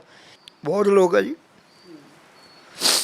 ਹੁਣ ਕੱਲ੍ਹ ਫੋਨ ਕੀਤਾ ਸੀ, ਕਹਿੰਦੇ ਇੱਧਰ ਮਗਲੇ ਪਾਸ ਸਕੂਲ ਕੋਲੇ ਦੇਖ ਜਾਈ। ਹੁਣ 2 ਕਰਨ ਉਧਰ ਸਬਜ਼ੀ ਦੇਖੇ ਆ, ਆਲੂ ਵੀ ਦੇ ਆਇਆ, ਗੰਢੇ ਵੀ ਦੇ ਆਇਆ, ਚਾਹ ਵੀ ਪਿਆਈ ਉਹਨਾਂ ਨੇ। ਇਹ ਨਹੀਂ ਮੈਂ ਕਹਿੰਦਾ ਵੀ ਨਹੀਂ। ਅੱਗੇ ਤੁਸੀਂ ਕੀ ਸੋਚਦੇ ਹੋ ਕਿ ਜਿਵੇਂ ਅੱਜ ਰੇੜਾ ਹੈਗਾ ਆ, ਰੇੜੇ ਤੋਂ ਅੱਗੇ ਕੀ ਕੰਮ ਕਰਨਾ ਸੋਚਦੇ ਹੋ? ਬਸ ਗਾਂ ਹੋਰ ਥੋੜ੍ਹੇ ਚਿਰ ਰੱਖੇ ਆ, ਫਿਰ ਰੱਬ ਕੋਲ। ਹੋਰ ਹੁਣ ਮੈਂ ਬਹਿ ਥੋੜ੍ਹੀ ਰਹਿਣਾ ਉੱਥੇ। ਨਹੀਂ ਨਹੀਂ ਬਾਪੂ ਜੀ, ਤੁਸੀਂ ਹਜੇ ਸਾਰਿਆਂ ਨੂੰ ਬਹੁਤ ਸਿੱਖਿਆਵਾਂ ਦੇਣੀਆਂ ਨੇ, ਤੁਹਾਡੇ ਤੋਂ ਬਹੁਤ ਕੁਝ ਸਿੱਖਣਾ ਆ ਸਾਰਿਆਂ ਨੇ। ਮੇਰੇ ਨਾਲ ਇਸ ਵਕਤ ਮੌਜੂਦ ਨੇ ਹਰਬੰਸ ਸਿੰਘ ਜੀ ਦੇ ਬੇਟੇ ਮੰਗਤ ਰਾਮ ਜੀ। ਤੁਸੀਂ ਹੈਂਡੀਕੈਪਡ ਹੋ, ਕੀ ਹੋਇਆ ਸੀਗਾ, ਕੀ ਦਿੱਕਤ ਸੀਗੀ? ਇਹ ਬਚਪਨ 'ਚ ਹੀ ਪੋਲੀਓ ਹੋ ਗਿਆ ਸੀਗਾ ਜੀ। ਮੇਰੀ ਲੱਤ ਖੜ ਗਈ ਸੀ ਇੱਕ, ਤੇ ਉਸ ਤੋਂ ਬਾਅਦ ਚੱਲਿਆ ਫਿਰਿਆ ਨਹੀਂ ਗਿਆ। ਫਿਰ ਜਿਵੇਂ ਜਿਵੇਂ ਸਮਝ ਆਉਂਦੀ ਗਈ, ਮੈਂ 13-14 ਸਾਲ ਦਾ ਸੀ ਜਦੋਂ 5ਵੀਂ ਕਲਾਸ 'ਚ ਪੜ੍ਹਦਾ ਸੀ। ਮੈਂ ਆਪਦੀ ਰੇਹੜੀ ਲਾਉਂਦਾ ਸੀ, ਨਾਲੇ ਪੜ੍ਹਦਾ ਸੀ ਜੀ। ਮਾਤਾ ਜੀ ਸਾਡੇ ਘੱਟੋ ਘੱਟ 30 ਸਾਲ ਹੋ ਗਏ ਜੋ ਛੱਡ ਕੇ ਤੁਹਾਨੂੰ ਚਲ ਗਏ ਸੀ। ਟੱਬਰ 2 ਨੇ, ਭਾਵੇਂ ਬੱਚੇ ਨੇ, ਲੇਕਿਨ ਜ਼ਿੰਮੇਵਾਰੀਆਂ ਉਨੀਆਂ ਹੀ ਹੁੰਦੀਆਂ ਨੇ। ਕੀ ਦਿੱਕਤਾਂ ਆਉਂਦੀਆਂ ਨੇ? ਪਰਮਾਤਮਾ ਦੀ ਅਜੇ ਤੱਕ ਕਿਰਪਾ ਜੀ, ਕੋਈ ਇੰਨੀ ਜ਼ਿਆਦਾ ਦਿੱਕਤ ਨਹੀਂ ਆਉਂਦੀ ਵੀ 300-400 ਬਣ ਜਾਂਦਾ ਦਿਹਾੜੀ, ਗੁਜ਼ਾਰਾ ਵਧੀਆ ਚੱਲ ਰਿਹਾ। ਕੋਈ ਨਾ ਕੋਈ ਹੈਲਪ ਵੀ ਕਰ ਦਿੰਦਾ ਮਾੜੀ ਮੋਟੀ। ਜਿਸ ਤਰ੍ਹਾਂ ਸਾਡੇ ਬਾਪੂ ਜੀ ਮਿਹਨਤ ਕਰਦੇ ਨੇ, ਉਸੇ ਤਰ੍ਹਾਂ ਸਾਰਿਆਂ ਨੂੰ ਕਰਨੀ ਚਾਹੀਦੀ ਹੈ। ਮੈਂ ਇੱਕ ਹੈਂਡੀਕੈਪਟ ਹੋਣ ਦੇ ਬਾਵਜੂਦ ਵੀ ਆਪਣੀ ਰੇਹੜੀ ਲਾਉਣਾ ਅਤੇ ਆਪਣੇ ਘਰ ਪਰਿਵਾਰ ਦਾ ਸੋਚ ਰਿਹਾ ਵੀ 2 ਮੇਰੇ ਬੱਚੇ ਆ, 2 ਮੇਰੇ ਬ੍ਰਦਰ ਦੇ ਲੜਕੇ ਆ ਜਿਨ੍ਹਾਂ ਦੀ ਡੈਥ ਹੋ ਚੁੱਕੀ ਹੈ। ਉਹਨਾਂ ਦੀ ਵੀ ਦੇਖਭਾਲ ਕਰਦਾ, ਬਾਪੂ ਜੀ ਦੀ ਵੀ ਕਰਦਾ, ਅਤੇ ਸਭ ਨੂੰ ਇਹੀ ਕਹਿਣਾ ਚਾਹੁੰਦਾ ਵੀ ਐਂ ਹੀ ਰਲ ਮਿਲ ਕੇ ਸਭ ਨੂੰ ਕੰਮ ਕਰਨਾ ਚਾਹੀਦਾ, ਰਹਿਣਾ ਚਾਹੀਦਾ, ਵੀ ਗਾਂਹ ਵੀ ਕਰਨਾ ਚਾਹੀਦਾ। ਤੁਸੀਂ ਵੀ ਰੇਹੜੀ ਲਾਉਂਦੇ ਹੋ, ਕਦੀ ਅੱਗੇ ਸੋਚਿਆ ਕਿ ਰੇਹੜੀ ਨੂੰ ਵਧਾ ਕੇ ਜੇਕਰ ਕਮਾਈ ਚੰਗੀ ਹੋ ਜਾਵੇ ਤੇ ਰੇਹੜੀ ਨੂੰ ਬਦਲੀਏ, ਇੱਕ ਛੋਟੀ ਜਿਹੀ ਦੁਕਾਨ ਪਾ ਲਈਏ ਜਿਸ 'ਚ ਆਰਾਮ ਨਾਲ ਬਾਪੂ ਜੀ ਵੀ ਬਹਿ ਜਾਣ, ਤੁਸੀਂ ਵੀ ਬਹਿ ਜਾਓ? ਨਹੀਂ, ਇੰਨੀ ਤਾਂ ਪਹੁੰਚ ਹੈ ਨਹੀਂ ਜੇ ਕੋਈ ਦੁਕਾਨ ਖੋਲ੍ਹ ਲਈਏ। ਅੱਗੇ ਇੱਕ ਵਾਰੀ ਦੁਕਾਨ ਖੋਲ੍ਹੀ ਸੀ, ਉਹਦੇ 'ਚ 1.5 ਲੱਖ ਦਾ ਲੋਸ ਵੀ ਹੋਇਆ।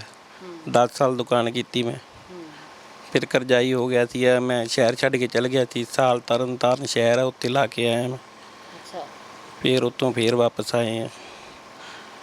ਤੇ ਫਿਰ ਕਰਜ਼ੇ ਕਿੱਦਾਂ ਲਾਏ? ਜਿਹੜੇ ਕਰਜ਼ਾ ਸਿਰ ਤੇ ਚੜ ਗਿਆ ਸੀ ਉਹ ਸਾਰਾ ਉਤਰ ਗਿਆ ਕਿ ਹਜੇ ਵੀ ਕੁਝ ਬਾਕੀ ਹੈਗਾ ਸਿਰ ਤੇ? ਹੈਗਾ ਜੀ, ਅਜੇ ਮੰਡੀ ਵਾਲਿਆਂ ਦੇ ਪੈਸੇ ਦੇਣੇ ਆ ਥੋੜ੍ਹੇ। ਕਿਸੇ ਦਾ 10,000 ਦੇਣਾ, ਕਿਸੇ ਦਾ 5,000 ਦੇਣਾ, ਕਿਸੇ ਦਾ 12,000 ਦੇਣਾ। ਇਹ 5-6 ਆੜ੍ਹਤੀਆਂ ਦੇ ਹੈਗੇ ਜਿਹੜੇ ਪੈਸੇ ਦੇਣੇ ਮੈਂ। ਤੇ ਫਿਰ ਇਹ ਕਿੱਦਾਂ ਲਾ ਰਹੇ ਹੋ? ਜੇਕਰ 500 ਦੀ ਦਿਹਾੜੀ ਬਣਦੀ ਹੈ, ਫਿਰ ਇਹਨੂੰ ਕਿਵੇਂ ਇਹਨੂੰ ਉਤਾਰ ਰਹੇ ਹੋ ਜਿਹੜਾ ਕਰਜ਼ਾ ਸਿਰ ਤੇ ਆਲਰੇਡੀ ਚੜਿਆ ਹੋਇਆ ਆ? ਇਹ ਥੋੜ੍ਹੇ ਵੀ, ਜਿਸ ਤਰ੍ਹਾਂ ਕੋਈ ਆੜ੍ਹਤੀ ਆ ਮਿਲਦਾ ਮੈਨੂੰ, ਕਿਸੇ ਨੂੰ 100 ਦੇਤਾ, ਕਿਸੇ ਨੂੰ 200 ਦੇਤਾ, ਕਿਸੇ ਨੂੰ 500 ਦੇਤਾ, ਬਸ ਇਸ ਤਰ੍ਹਾਂ ਕਰਕੇ ਉਤਾਰ ਰਿਹਾ ਵੀ। ਇਸ ਤਰ੍ਹਾਂ ਹੌਲੀ ਹੌਲੀ ਉਤਰ ਰਿਹਾ। ਬਾਪੂ ਜੀ, ਮੈਂ ਦੇਖ ਰਹੀ ਹਾਂ ਤੁਹਾਡੀ ਅੱਖਾਂ ਭਰਦੀਆਂ ਆ ਰਹੀਆਂ ਨੇ, ਕੋਈ ਦਿਲ ਦੇ ਵਿੱਚ ਮਲਾਲ ਹੈਗਾ ਆ, ਕੋਈ ਦੁੱਖ ਹੈਗਾ ਆ? ਕੋਈ ਦੁੱਖ ਨਹੀਂ ਪੁੱਤਰ ਮੈਨੂੰ ਕਿਸੇ ਦਾ ਵੀ, ਕੋਈ ਮੈਨੂੰ ਤਕਲੀਫ ਨਹੀਂ ਕਿਸੇ ਦੀ, ਕੋਈ ਕੁਛ ਨਹੀਂ। ਅੱਖਾਂ 'ਚ ਪਾਣੀ ਆ ਰਹੇ ਨੇ, ਹੰਝੂ ਆ ਰਹੇ ਨੇ।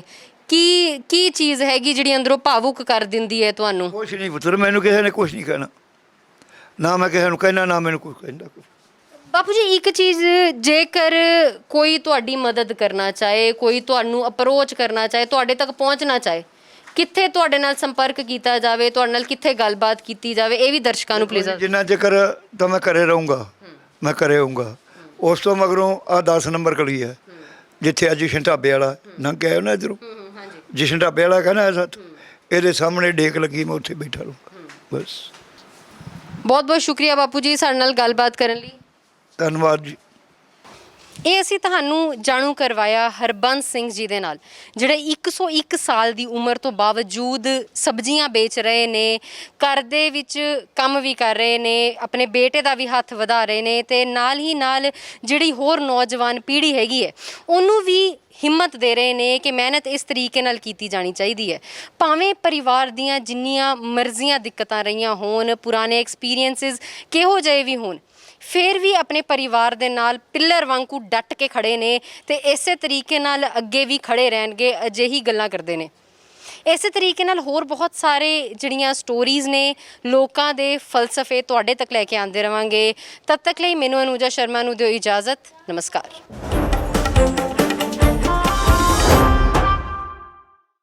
ਤੇ ਹੁਣ ਸਮਾਂ ਹੋ ਗਿਆ ਹੈ ਹਰਜਿੰਦਰ ਸਿੰਘ ਥਿੰਦ ਹੋਣਾ ਦੇ ਇੰਟਰਵਿਊ ਸੈਗਮੈਂਟ ਦਾ, ਜਿਸ ਦੇ ਵਿੱਚ ਲੜੀਵਾਰ ਸੈਗਮੈਂਟ ਪੇਸ਼ ਕੀਤਾ ਜਾ ਰਿਹਾ ਹੈ, ਜਿਸ ਦਾ ਅਸੀਂ ਸਿਰਲੇਖ ਰੱਖਿਆ ਹੋਇਆ ਹੈ ਸਿੱਖ ਇਤਿਹਾਸ ਦੇ ਪੰਨਿਆਂ 'ਚੋਂ।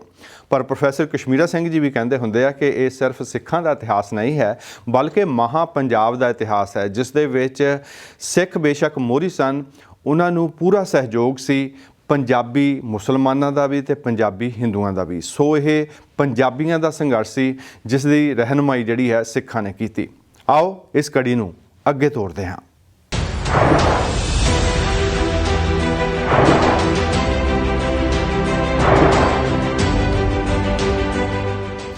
ਸਿੱਖ ਇਤਿਹਾਸ ਦੇ ਪੰਨਿਆਂ 'ਚੋਂ ਅਸੀਂ ਕਈ ਸਾਲ ਪਹਿਲਾਂ ਦਰਅਸਲ ਇਹ ਇੱਕ ਸੀਰੀਜ਼ ਸ਼ੁਰੂ ਕੀਤੀ ਸੀ। ਹੁਣ ਲੇਟਲੀ ਜਿਹੜਾ ਇੱਕ ਨਵੇਂ ਐਂਗਲ ਤੇ ਪ੍ਰੋਫੈਸਰ ਸਾਹਿਬ ਨੇ ਆਪਣਾ ਥੀਸਿਸ ਦਿੱਤਾ ਹੈ ਕਿ ਬਾਬਾ ਬੰਦਾ ਸਿੰਘ ਬਹਾਦਰ ਹੋਰਾਂ ਦਾ ਮੁੱਖ ਟੀਚਾ ਬੇਜ਼ਮੀਨੇ ਜਗੀਰਦਾਰਾਂ ਦੇ ਮਜ਼ਾਰੇ ਜਿਹੜੇ ਕੰਮ ਕਰਦੇ ਸਨ ਉਹਨਾਂ ਨੂੰ ਉਹਨਾਂ ਦੀ ਜ਼ਮੀਨ ਦਿਵਾਉਣਾ ਸੀ। ਜਿਹੜੇ ਬੇਜ਼ਮੀਨਿਆਂ ਨੂੰ ਜ਼ਮੀਨ ਦੇ ਮਾਲਕ ਬਣਾਉਣ ਵਾਲਾ ਬਾਬਾ ਬੰਦਾ ਸਿੰਘ ਬਹਾਦਰ ਸ੍ਰੀ ਗੁਰੂ ਗੋਬਿੰਦ ਸਿੰਘ ਜੀ 10ਵੇਂ ਪਾਤਸ਼ਾਹ ਦੇ ਹੁਕਮ ਦੇ ਨਾਲ ਉੱਥੋਂ ਆਇਆ। ਔਰ ਪ੍ਰੋਫੈਸਰ ਸਾਹਿਬ ਸਮਝਦੇ ਨੇ ਕਿ ਗੁਰੂ ਸਾਹਿਬ ਨੇ ਪਹਿਲਾਂ ਵੀ ਇਸ ਦੇ ਉੱਤੇ ਕਾਫੀ ਕੰਮ ਕੀਤਾ ਸੀ। ਵਿਸਾਖੀ ਨੂੰ ਇਸੇ ਕਰਕੇ ਹੀ ਐਡਾ ਵੱਡਾ ਇਕੱਠ ਹੋਇਆ ਸੀ ਕਿ 10ਵੇਂ ਪਾਤਸ਼ਾਹ ਨੇ ਪਿੰਡਾਂ ਦੇ ਵਿੱਚ ਜਾ ਕੇ ਲੋਕਾਂ ਨੂੰ ਮਿਲ ਕੇ ਔਰ ਉਹਨਾਂ ਮੁਜ਼ਾਰਿਆਂ ਦੀ ਖਲਾਸੀ ਕਰਾਉਣੀ ਚਾਹੀ ਜਿਹੜੇ ਜਗੀਰਦਾਰਾਂ ਵੱਲੋਂ ਐਕਸਪਲੋਇਟ ਹੋ ਰਹੇ ਸਨ। ਸੋ ਇਹਨਾਂ ਜ਼ਮੀਨਾਂ ਦੇ ਮਾਲਕ ਬਣਾਉਣ ਵਾਲੇ 10ਵੇਂ ਪਾਤਸ਼ਾਹ ਨੇ ਬਾਬਾ ਬੰਦਾ ਸਿੰਘ ਬਹਾਦਰ ਨੂੰ ਬੁਲਾ ਕੇ ਸਿਰਫ ਸਰਹੰਦ ਦੀ ਇੱਟ ਨਾਲ ਇੱਟ ਖੜਕਾਉਣ ਦਾ ਟੀਚਾ ਨਹੀਂ ਸੀ, ਸਗੋਂ ਉਹਨਾਂ ਦੇ ਨਾਲ ਬੰਦੇ ਭੇਜੇ ਤੇ ਉਹਨਾਂ ਨੇ ਪਿੰਡਾਂ 'ਚ ਜਾ ਕੇ ਉਹਨਾਂ ਮੁਜ਼ਾਰਿਆਂ ਨੂੰ ਸ਼ਹਿ ਦਿੱਤੀ ਜਿਹੜੇ ਹਥਿਆਰ ਲੈ ਕੇ ਉਹਨਾਂ ਦੇ ਨਾਲ ਤੁਰ ਪਏ। ਤੇ ਉਸ ਤੋਂ ਬਾਅਦ ਉਹਨਾਂ ਨੇ ਪੰਜਾਬ ਦੇ ਵਿੱਚ ਆਪਣਾ ਰਾਜ ਭਾਗ ਕਾਇਮ ਕੀਤਾ। ਉਸ ਤੋਂ ਬਾਅਦ ਗੱਲ ਤੁਰੀ ਕਿ ਅੱਗੋਂ ਕੀ ਫੇਜ਼ਸ ਆਈਆਂ ਨੇ। ਉਸ ਤੋਂ ਬਾਅਦ ਮਿਸਲਾਂ ਦੀ ਗੱਲ ਪ੍ਰੋਫੈਸਰ ਸਾਹਿਬ ਨੇ ਪਿਛਲੀ ਵਾਰੀ ਕੀਤੀ ਸੀ। ਮਿਸਲਾਂ ਤੋਂ ਪਿੱਛੋਂ ਮਿਸਲਾਂ ਨੂੰ ਇਕੱਠਾ ਕਰਕੇ ਮਹਾਰਾਜਾ ਰਣਜੀਤ ਸਿੰਘ ਨੇ ਕਿਵੇਂ ਰਾਜ ਕਾਇਮ ਕੀਤਾ, ਉਸ ਦੀ ਗੱਲਬਾਤ ਹੋਈ ਤੇ ਦੱਸਿਆ ਸੀ ਉਹਨਾਂ ਨੇ ਉਹਨਾਂ ਦੀ ਬਰਸੀ ਦੇ ਉੱਤੇ ਕਿ ਮਹਾਰਾਜਾ ਸਾਹਿਬ ਦੇ ਸਵਰਗਵਾਸ ਹੋਣ ਤੋਂ ਪਿੱਛੋਂ ਫਿਰ ਸਿੱਖਾਂ ਦੇ ਵਿੱਚ ਜਿਹੜੀ ਆ ਕਈ ਕਿਸਮ ਦੀਆਂ ਆਪੋ ਤਾਪੀ ਦੀਆਂ ਗੱਲਾਂ ਅਤੇ ਹੋਰ ਸਿੱਖ ਇਤਿਹਾਸ ਦੇ ਪੰਨਿਆਂ 'ਚ ਅੱਗੇ ਚੱਲ ਕੇ ਕੀ ਹੁੰਦਾ ਹੈ, ਅੱਜ ਪ੍ਰੋਫੈਸਰ ਸਾਹਿਬ ਉੱਥੋਂ ਲੜੀ ਜੋੜਨਗੇ। ਜੀ ਆਇਆਂ। Thank you very much. ਅੱਛਾ, ਇੱਕ ਜਿਹੜੀ ਸੀ ਆਪਾਂ ਅੱਜ ਤੋਰਨੀ ਸੀ ਅੱਗੇ ਅਬਦਾਲੀ ਦੇ ਹਮਲਿਆਂ ਤੋਂ। ਜੀ। ਪਰ ਹੁਣ ਵਿੱਚ ਤੁਸੀਂ ਇੱਕ ਗੱਲ ਕਰ ਦਿੱਤੀ, ਤੁਸੀਂ ਕਿਹਾ ਵੀ ਸਿੱਖ ਮੂਵਮੈਂਟ ਇਦਾਂ ਦਾ ਸੀ। ਇਹਦੇ ਬਾਰੇ ਮੈਂ ਥੋੜ੍ਹਾ ਜਿਹਾ ਕਹਿਣਾ ਚਾਹੁੰਦਾ ਵੀ ਇਹ ਜਿਹੜੀ ਮੂਵਮੈਂਟ ਸੀਗੀ ਇਹ ਲੈਡ ਬਾਈ ਸਿੱਖ ਸੀਗੀ। ਸਿੱਖ ਮੂਵਮੈਂਟ ਨਾਲ ਨਹੀਂ ਸੀ, ਇਹ ਇੱਕ ਪੰਜਾਬੀ ਮੂਵਮੈਂਟ ਸੀ। ਇਹ ਜਾ ਕੇ ਲੀਡਰ ਸਿੱਖ ਸੀ, ਵਿੱਚ ਮੁਸਲਮਾਨ ਵੀ ਸੀ, ਇਹਦੇ ਵਿੱਚ ਮੁਸਲਮਾਨ ਸੀ, ਹਿੰਦੂ ਵੀ ਸੀਗੇ। ਇਸ ਮੂਵਮੈਂਟ ਨੇ ਇਹ ਨਹੀਂ ਹੈ ਵੀ ਸਿੱਖ ਇਤਿਹਾਸ ਦੇ ਪੰਨਿਆਂ ਦੇ ਵਿੱਚੋਂ ਹੋਏਗਾ, ਇਹ ਤਾਰੀਖੇ ਪੰਜਾਬ ਦੇ ਸਫ਼ਿਆਂ ਦੀ ਆਪਾਂ ਗੱਲ ਕਰ ਰਹੇ ਹਾਂ ਕਿ ਪੰਜਾਬ ਦੀ ਤਾਰੀਖ ਨੂੰ ਕਿੱਦਾਂ ਮੋੜਾ ਪਿਆ। ਔਰ ਕਈ ਵਾਰ ਤਾਂ ਮੈਂ ਇਹ ਸੋਚਦਾ ਹੁੰਦਾ ਜੀ, ਕੱਲੀ ਪੰਜਾਬ ਦੀ ਤਾਰੀਖ ਨੂੰ ਨਹੀਂ, ਇਹ ਹਿੰਦੁਸਤਾਨ ਦੀ ਤਾਰੀਖ ਦੇ ਉੱਤੇ ਇਸ ਮੂਵਮੈਂਟ ਦਾ ਬਹੁਤ ਗਹਿਰਾ ਅਸਰ ਪਿਆ। ਕਿੱਦਾਂ ਮੈਂ ਦੱਸਦਾ, ਕਿਉਂਕਿ ਇਹ ਜਿਸ ਵੇਲੇ ਕਾਬਲ ਦੇ ਹਮਲਿਆਂ ਨੂੰ ਰੋਕਿਆ ਗਿਆ, ਕਾਬਲ ਦੇ ਹਮਲੇ ਕੱਲੇ ਪੰਜਾਬ ਤੱਕ ਨਹੀਂ ਰਹਿੰਦੇ ਹੈ, ਇਹ ਦਿੱਲੀ ਤੱਕ ਜਾਂਦੇ ਸੀ। ਦਿੱਲੀ ਤੱਕ ਜਾ ਕੇ ਦਿੱਲੀ ਨੂੰ ਜਾ ਕੇ ਕਬਜ਼ਾ ਕਰਨ ਦੀਆਂ ਗੱਲਾਂ ਹੋ ਰਹੀਆਂ ਸੀ। ਇਸ ਜਿਹੜੀ ਮੂਵਮੈਂਟ ਸੀ ਜਿਹੜੀ ਲੈਡ ਬਾਈ ਸਿੱਖ ਸੀਗੀ, ਇਸ ਨੇ ਉਹ ਕਾਬਲ ਵਾਲੇ ਜਿਹੜੇ ਅਗਰੈਸਰ ਸੀਗੇ, ਹਮਲਾਵਰ ਸੇ, ਉਹ ਸਾਰੇ ਰੋਕੇ। ਸੋ ਹਿੰਦੁਸਤਾਨ ਦੇ ਉੱਤੇ ਜਿਹੜਾ ਇਸ ਪਾਸਿਓਂ ਹਮਲਾ ਹੋਣਾ ਸੀਗਾ ਉਹ ਇਸ ਮੂਵਮੈਂਟ ਨੇ ਰੋਕਿਆ। ਔਰ ਉਹ ਤੋਂ ਬਾਅਦ ਫਿਰ ਮਹਾਰਾਜਾ ਸਾਹਿਬ ਦਾ ਰਾਜ ਇੱਥੇ ਕਾਇਮ ਹੋਇਆ। ਹੁਣ ਇੱਥੇ ਮੈਂ ਇੱਕ ਹੋਰ ਗੱਲ ਥੋੜ੍ਹੀ ਜਿਹੀ ਦੱਸ ਦਿਆਂ, ਫਿਰ ਕਿਤੇ ਡਿਟੇਲ 'ਚ ਕਰਾਂਗੇ। ਇਹ ਜਿਹੜੀ ਸੀਗੀ ਜਿੱਦਾਂ ਬਫਰ ਸਟੇਟ ਅੰਗਰੇਜ਼ਾਂ ਨੇ ਬਣਾਈ ਜਾ ਕੇ ਵੀ ਜੇ ਇੱਧਰੋਂ ਕੋਈ ਹਮਲਾ ਹੋਇਆ ਤਾਂ ਉਹਦਾ ਮੁਕਾਬਲਾ ਇਹ ਕਰੇ। ਸੋ ਇਹ ਮਹਾਰਾਜਾ ਹੁਣ 1815 ਦੇ ਵਿੱਚ ਨੈਪੋਲੀਅਨ ਦੀ ਆਖਰੀ ਲੜਾਈ ਸੀ। ਉਹਨਾਂ ਨੂੰ ਖਤਰਾ ਇਹ ਸੀ ਵੀ ਨੈਪੋਲੀਅਨ ਇੱਧਰ ਤੋਂ ਨਾ ਆ ਜਾਵੇ ਕਿਤੇ ਰਸ਼ੀਆ ਦੇ ਨਾਲ ਸੰਧੀ ਕਰਕੇ। ਸੋ ਇਸ ਕਰਕੇ ਇਸ ਮੂਵਮੈਂਟ ਦੇ ਜਿਹੜੇ ਅਸਰ ਆ ਨੈਸ਼ਨਲ ਕਾ ਇੰਟਰਨੈਸ਼ਨਲ ਤੌਰ ਤੱਕ ਪਏ ਆ। ਤਾਂ ਮੈਂ ਇਹਨੂੰ ਇਹ ਕਹਿੰਦਾ ਵੀ ਇਹਨੂੰ ਕੱਲੀ ਸਿੱਖ ਮੂਵਮੈਂਟ ਦੇ ਤੌਰ ਤੇ ਨਾ ਦੇਖਿਆ ਜਾਵੇ। ਲੀਡਰਸ਼ਿਪ ਸਿੱਖਾਂ ਦੇ ਕੋਲ ਸੀ, ਇਹ 'ਚ ਕੋਈ ਸ਼ੱਕ ਵਾਲੀ ਗੱਲ ਨਹੀਂ। ਲੀਡਰਸ਼ਿਪ ਸਾਰੀ ਸਿੱਖਾਂ ਦੇ ਕੋਲ ਸੀ, ਕਿਉਂਕਿ ਉਸ ਵਕਤ ਪਰ ਸਰ ਮੇਰਾ ਖਿਆਲ ਆ ਵੀ ਜ਼ਮਾਨਾ ਇਹ ਸੀ ਕਿ ਸਿੱਖ ਹਿੰਦੂ ਮੁਸਲਮਾਨ ਜਿਹੜੇ ਸੀ ਇਹਦੇ ਵਿੱਚ ਜ਼ਿਆਦਾ ਨਹੀਂ ਸੀ। ਜਿਹਦੇ ਕੋਲ ਘੋੜਾ ਸੀ, ਜਿਹਦੇ ਕੋਲ ਬੰਦੂਕ ਸੀ ਜਾਂ ਤਲਵਾਰ ਸੀ ਔਰ ਵਿੱਚ ਕੰਮ ਕਰਨ ਨੂੰ ਤਿਆਰ ਸੀ, ਉਹ ਲੀਡਰਸ਼ਿਪ ਦੇ ਨਾਲ ਜਾ ਸਕਦਾ ਸੀ। ਉਹਨਾਂ ਲੋਕਾਂ ਨੇ ਹੀ ਇੱਕ ਕਿਸਮ ਦੀ ਫੌਜ ਤਿਆਰ ਕਰ। ਹਾਂਜੀ, ਨਾਲੇ ਆਪਾਂ ਇਹ ਪਹਿਲਾਂ ਇੱਥੇ ਕਰ ਚੁੱਕੇ ਹਾਂ ਕਿ ਪੰਜਾਬੀਆਂ ਨੂੰ ਕਿੱਦਾਂ ਬਾਹਰਲੇ ਹਮਲਾਵਰਾਂ ਨੇ ਇੱਕ ਕਰ ਦਿੱਤਾ ਸੀਗਾ ਜਾ ਕੇ, ਤਾਂ ਕਿ ਫਿਰ ਉਹ ਲੜੇ। ਚਲੋ ਹੁਣ ਆਪਾਂ ਜਿਹੜੇ ਹੈਗੇ ਜੀ ਅੱਜ ਹੁਣ ਅਹਿਮਦ ਸ਼ਾਹ ਅਬਦਾਲੀ ਦੇ ਹਮਲੇ 1748 ਤੱਕ ਆਪਾਂ ਕਰ ਚੁੱਕੇ ਸੀ। ਹੁਣ ਇੱਕ ਮੈਂ ਅੱਗੇ ਆਪਾਂ ਗੱਲ ਕੀਤੀ ਵੀ ਆ, ਪਰ ਫਿਰ ਮੈਂ ਕਰ ਦਵਾਂ ਵੀ ਜਿਸ ਵੇਲੇ ਨਾਦਰ ਸ਼ਾਹ ਨੇ ਹਮਲਾ ਕੀਤਾ 1739 ਦੇ ਵਿੱਚ ਇੱਥੇ ਦਿੱਲੀ ਦੇ ਉੱਤੇ, ਉਸ ਵੇਲੇ ਅਹਿਮਦ ਸ਼ਾਹ ਅਬਦਾਲੀ 17-18 ਸਾਲ ਦਾ ਸੀ ਸਾਰਾ। ਅੱਛਾ। ਪਰ ਇਹ 17-18 ਸਾਲਾਂ ਦੇ ਐਡਾ ਵੱਡਾ ਜੰਗਜੂ ਸੀ ਵੀ ਉਸ ਵੇਲੇ ਹੀ ਇਹਨੂੰ ਰੁਤਬਾ ਮਿਲ ਗਿਆ ਸੀਗਾ ਉਹਦੇ ਵਿੱਚ, ਔਰ ਇਹ ਨਾਦਰ ਸ਼ਾਹ ਦੇ ਨਾਲ ਆਇਆ ਸੀ ਦਿੱਲੀ। ਔਰ ਜਿਸ ਵੇਲੇ ਦਿੱਲੀ ਆਇਆ ਸੀ ਤੇ ਦਿੱਲੀ ਨੂੰ ਸਾਰਾ ਭਾਂਫ ਲਿਆ ਸੀ ਵੀ ਇਹਨਾਂ ਦੇ ਕੋਲ ਪੈਸਾ ਧੇਲਾ ਬਹੁਤ ਕੁਛ ਹੈਗੇ, ਪਰ ਉਹਦਾ ਵਿੱਚੋਂ ਖੋਖਲੇ ਹੋਏ ਹੋਏ ਆ। ਇਹ ਫਿਰ ਉੱਥੋਂ ਜਿਸ ਵੇਲੇ ਵਾਪਸ ਚਲ ਜਾਂਦੇ ਆ। ਹੁਣ 1747 ਦੇ ਵਿੱਚ ਨਾਦਰ ਸ਼ਾਹ ਦਾ ਕਤਲ ਹੋ ਗਿਆ। ਅੱਛਾ। ਨਾਦਰ ਸ਼ਾਹ ਦਾ ਕਤਲ ਹੋ ਗਿਆ ਇੱਕ ਮਸ਼ਹਦ ਤੋਂ ਉੱਪਰ ਜਗ੍ਹਾ ਆ ਕੁਚਨ, ਉੱਥੇ ਜਾ ਕੇ ਜੀ। ਇਹ ਨਾਰਦਰਨ ਪਰਸ਼ੀਆ ਦੇ ਵਿੱਚ ਇੱਧਰ ਨੂੰ ਕਰਕੇ ਪੈਂਦੀ ਹੈ ਜਗ੍ਹਾ ਜਾ ਕੇ। ਅੱਛਾ, ਉੱਥੋਂ ਜਿਸ ਵੇਲੇ ਅਹਿਮਦ ਸ਼ਾਹ ਅਬਦਾਲੀ ਉਹਦਾ ਟਰਸਟਡ ਬੰਦਾ ਸੀ ਜੀ, ਤੇ ਇਹਦੀ ਉਮਰ ਉਸ ਵੇਲੇ ਸੀ 25 ਸਾਲ ਦੀ। ਅੱਛਾ। ਇਹ ਉਹਨੂੰ ਬਚਾਉਣ ਦੇ ਜਦ ਬਾਈ ਦਾ ਟਾਈਮ ਇਹ ਆਇਆ, ਉਹਦਾ ਕਤਲ ਹੋ ਗਿਆ। ਜਿਸ ਵੇਲੇ ਕਤਲ ਹੋ ਗਿਆ, ਇਹਨ ਕਿਆ ਕੀਤਾ, ਇਹਨੇ ਪਹਿਲਾ ਕੰਮ ਕੀਤਾ ਜੀ ਵੀ ਉਹਦੀ ਜਿਹੜੀ ਮੁੰਦੀ ਸੀ ਉਹ ਲਾ ਲਈ। ਉਹ ਜਿਹੜੀ ਮੁੰਦੀ ਸੀਗੀ ਉਹ ਆਫੀਸ਼ੀਅਲ ਮੋਹਰ ਸੀਗੀ, ਸੀਲ ਸੀਗੀ, ਉਹਦੇ ਨਾਲ ਸੀਲ ਲਾਉਂਦੇ ਹੁੰਦੇ ਸੀ ਏਦਾਂ ਮੁੰਦੀ ਦੇ ਨਾਲ ਜਿਹੜਾ ਗਿਆ ਉਹ ਸੀਲ ਹੁੰਦੀ ਸੀ ਨਾਦਰ ਸ਼ਾਹ ਦੀ। ਤਾਂ ਨਾਲ ਉਹਦੇ ਬਾਹ ਨੂੰ ਵੱਜਿਆ ਸੀ ਕੋਹਿਨੂਰ ਹੀਰਾ। ਇਹ ਦੋਏ ਲਾ ਲੈ, ਇਹ ਦੋਏ ਲਾ ਕੇ ਤਾਂ ਉਸ ਵੇਲੇ ਫੇਰ ਇਹਨੂੰ ਉੱਥੇ ਲੜਾਈ ਨਹੀਂ ਫਿਰ ਦਿੱਤੀ ਜੀ। ਇਹਨੇ ਦੇਖ ਲਿਆ, ਕਿਉਂਕਿ ਉਸ ਵੇਲੇ ਉਹ ਸਾਰਾ ਪਰਸ਼ੀਆ ਦਾ ਹਿੱਸਾ ਸੀਗਾ ਜਿਹਨੂੰ ਈਰਾਨ ਕਹਿੰਦੇ ਆਪਾਂ। ਉਹ ਉੱਥੋਂ ਜਾ ਕੇ ਇਹਨ ਕਿਆ ਕੀਤਾ ਜੀ, ਇਹ ਗੱਲ ਹੈਗੀ ਹੈ ਜੂਨ 1747 ਦੀ। ਇਹ ਉੱਥੋਂ ਲੈ ਕੇ ਜੀ ਜੁਲਾਈ 1747 ਦੇ ਵਿੱਚ ਇਹ ਕੰਧਾਰ ਆ ਗਿਆ। ਅੱਛਾ। ਇਹ ਕੋਈ ਡਿਸਟੈਂਸ 800 ਕਿਲੋਮੀਟਰ ਦਾ ਹੈ ਜੀ। ਇਹ ਕੰਧਾਰ ਆ ਗਿਆ ਜੀ, ਤੇ ਕੰਧਾਰ ਆ ਕੇ ਇਹਨ ਉੱਥੇ ਦੇ ਸਰਦਾਰਾਂ ਦਾ ਇੱਕ ਜਿਰਗਾ ਬੁਲਾਇਆ। ਅੱਛਾ। ਹੁਣ ਮੈਂ ਥੋੜੇ ਦੱਸ ਦਵਾਂ, ਜਿਰਗਾ ਜਿਹੜਾ ਹੈ, ਜਿਰਗਾ ਇਦਾਂ ਹੈ ਜੀ, ਪੰਚਾਇਤ ਨੂੰ ਨਹੀਂ ਕਹਿੰਦੇ, ਇੱਧਰ ਜਿੰਨੇ ਸਰਦਾਰ ਹੈ ਨਾ ਜੀ, ਸਾਰੇ ਸਰਦਾਰ ਜਿਹੜੇ ਕਬੀਲਿਆਂ ਦੇ ਹੈਗੇ ਆ ਉਹ ਇਕੱਠੇ ਹੁੰਦੇ ਆ ਜੀ। ਇਕੱਠੇ ਹੁੰਦੇ ਹੋ ਕੇ ਉੱਥੇ ਉਹ ਫੈਸਲਾ ਲੈਂਦੇ ਆ। ਜਿਹੜਾ ਫੈਸਲਾ ਫਿਰ ਉਹ ਲੈ ਲੈਂਦੇ ਆ, ਉਹ ਸਾਰਿਆਂ ਤੇ ਬਾਈਂਡਿੰਗ ਹੁੰਦਾ। ਫਿਰ ਕੋਈ ਸਰਦਾਰ ਜਿਹੜਾ ਇਹ ਜੁਰਤ ਨਹੀਂ ਕਰਦਾ ਵੀ ਮੈਂ ਉਹ ਜਿਰਗੇ ਦੇ ਫੈਸਲੇ ਦੀ ਉਲੰਘਣਾ ਕਰਾਂ। ਹੁਣ ਵੀ ਹੁੰਦੇ ਰਹੇ ਆ, ਹੁਣ ਵੀ ਹੁੰਦੇ ਰਹੇ। ਅਫਗਾਨਿਸਤਾਨ ਦੀ ਜੰਗ ਦੇ ਵਿੱਚ ਹਾਲੇ ਵੀ ਇਹ ਜਿਹੜੇ ਜਿਰਗੇ ਜਾਂ ਇਹ ਜ਼ਿਆਦਾ ਜਿਹੜੇ ਪਠਾਨ ਟਰਾਈਬ ਆ ਉਹਨਾਂ ਦੇ ਵਿੱਚ ਆ, ਪਰ ਤੁਰਕੀ 'ਚ ਵੀ ਹੁੰਦੇ ਰਹੇ, ਕਈਆਂ ਹੋਰ ਏਰੀਏ 'ਚ ਵੀ ਹੈਗੇ ਆ ਜਾ ਕੇ ਉੱਥੋਂ। ਉੱਦਾਂ ਮੈਂ ਕਹਿ ਸਕਦਾ ਵੀ ਇਹ ਜਿਹੜਾ ਜਿਰਗਾ ਹੈਗਾ ਥੋੜਾ ਜਿਹਾ ਗੁਰਮਤਿ ਨਾਲ ਮਿਲਦਾ ਜੁਲਦਾ, ਜਿੱਦਾਂ ਸਿੱਖ ਸਰਦਾਰ ਇਕੱਠੇ ਹੋ ਕੇ ਫੈਸਲਾ ਕਰ ਲੈਂਦੇ ਹੁੰਦੇ ਸੀ। ਮੀਟਿੰਗ ਦਾ ਕੌਂਸਲ ਆ, ਉਹਦੇ ਵਿੱਚ ਫੈਸਲਾ ਉਹਦੀ ਕੋਈ ਜ਼ਰੂਰਤ ਨਹੀਂ ਸੀ ਕਰਦਾ ਹੁੰਦਾ ਉਹਨੂੰ ਤੋੜਨ ਦੀ। ਇਸੇ ਤਰ੍ਹਾਂ ਇਹ ਜਿਰਗਾ ਸੀ। ਇਹ ਸਾਰੇ ਜਿਹੜੇ ਉੱਥੇ ਟਰਾਈਬਲ ਸਰਦਾਰ ਸੀਗੇ ਉਹ ਇਕੱਠੇ ਕੀਤੇ, ਜਿਰਗਾ ਕੀਤਾ, ਤਾਂ ਜਿਰਗਾ ਕਰਕੇ ਆਪਣੇ ਆਪ ਨੂੰ ਜਿਹੜਾ ਹੈਗਾ ਆ ਬਾਦਸ਼ਾਹ ਡਿਕਲੇਅਰ ਕਰ ਲਿਆ। ਅੱਛਾ। ਉਹਨੇ ਇਹਨੂੰ ਬਾਦਸ਼ਾਹ ਡਿਕਲੇਅਰ ਕਰ ਦਿੱਤਾ। ਹੁਣ ਇਹ ਓਰੀਜਨਲੀ ਪਹਿਲਾਂ ਪਠਾਨ ਸੀ ਜੀ, ਇਹ ਜਿਹੜਾ ਅਹਿਮਦ ਸ਼ਾਹ ਅਬਦਾਲੀ। ਹੁਣ ਇੱਕ ਮੈਂ ਇੱਥੇ ਵੀ ਕਲੀਅਰ ਕਰ ਦੇਵਾਂ ਗੱਲ, ਸਾਰੇ ਅਫਗਾਨ ਪਠਾਨ ਨਹੀਂ ਹੈ।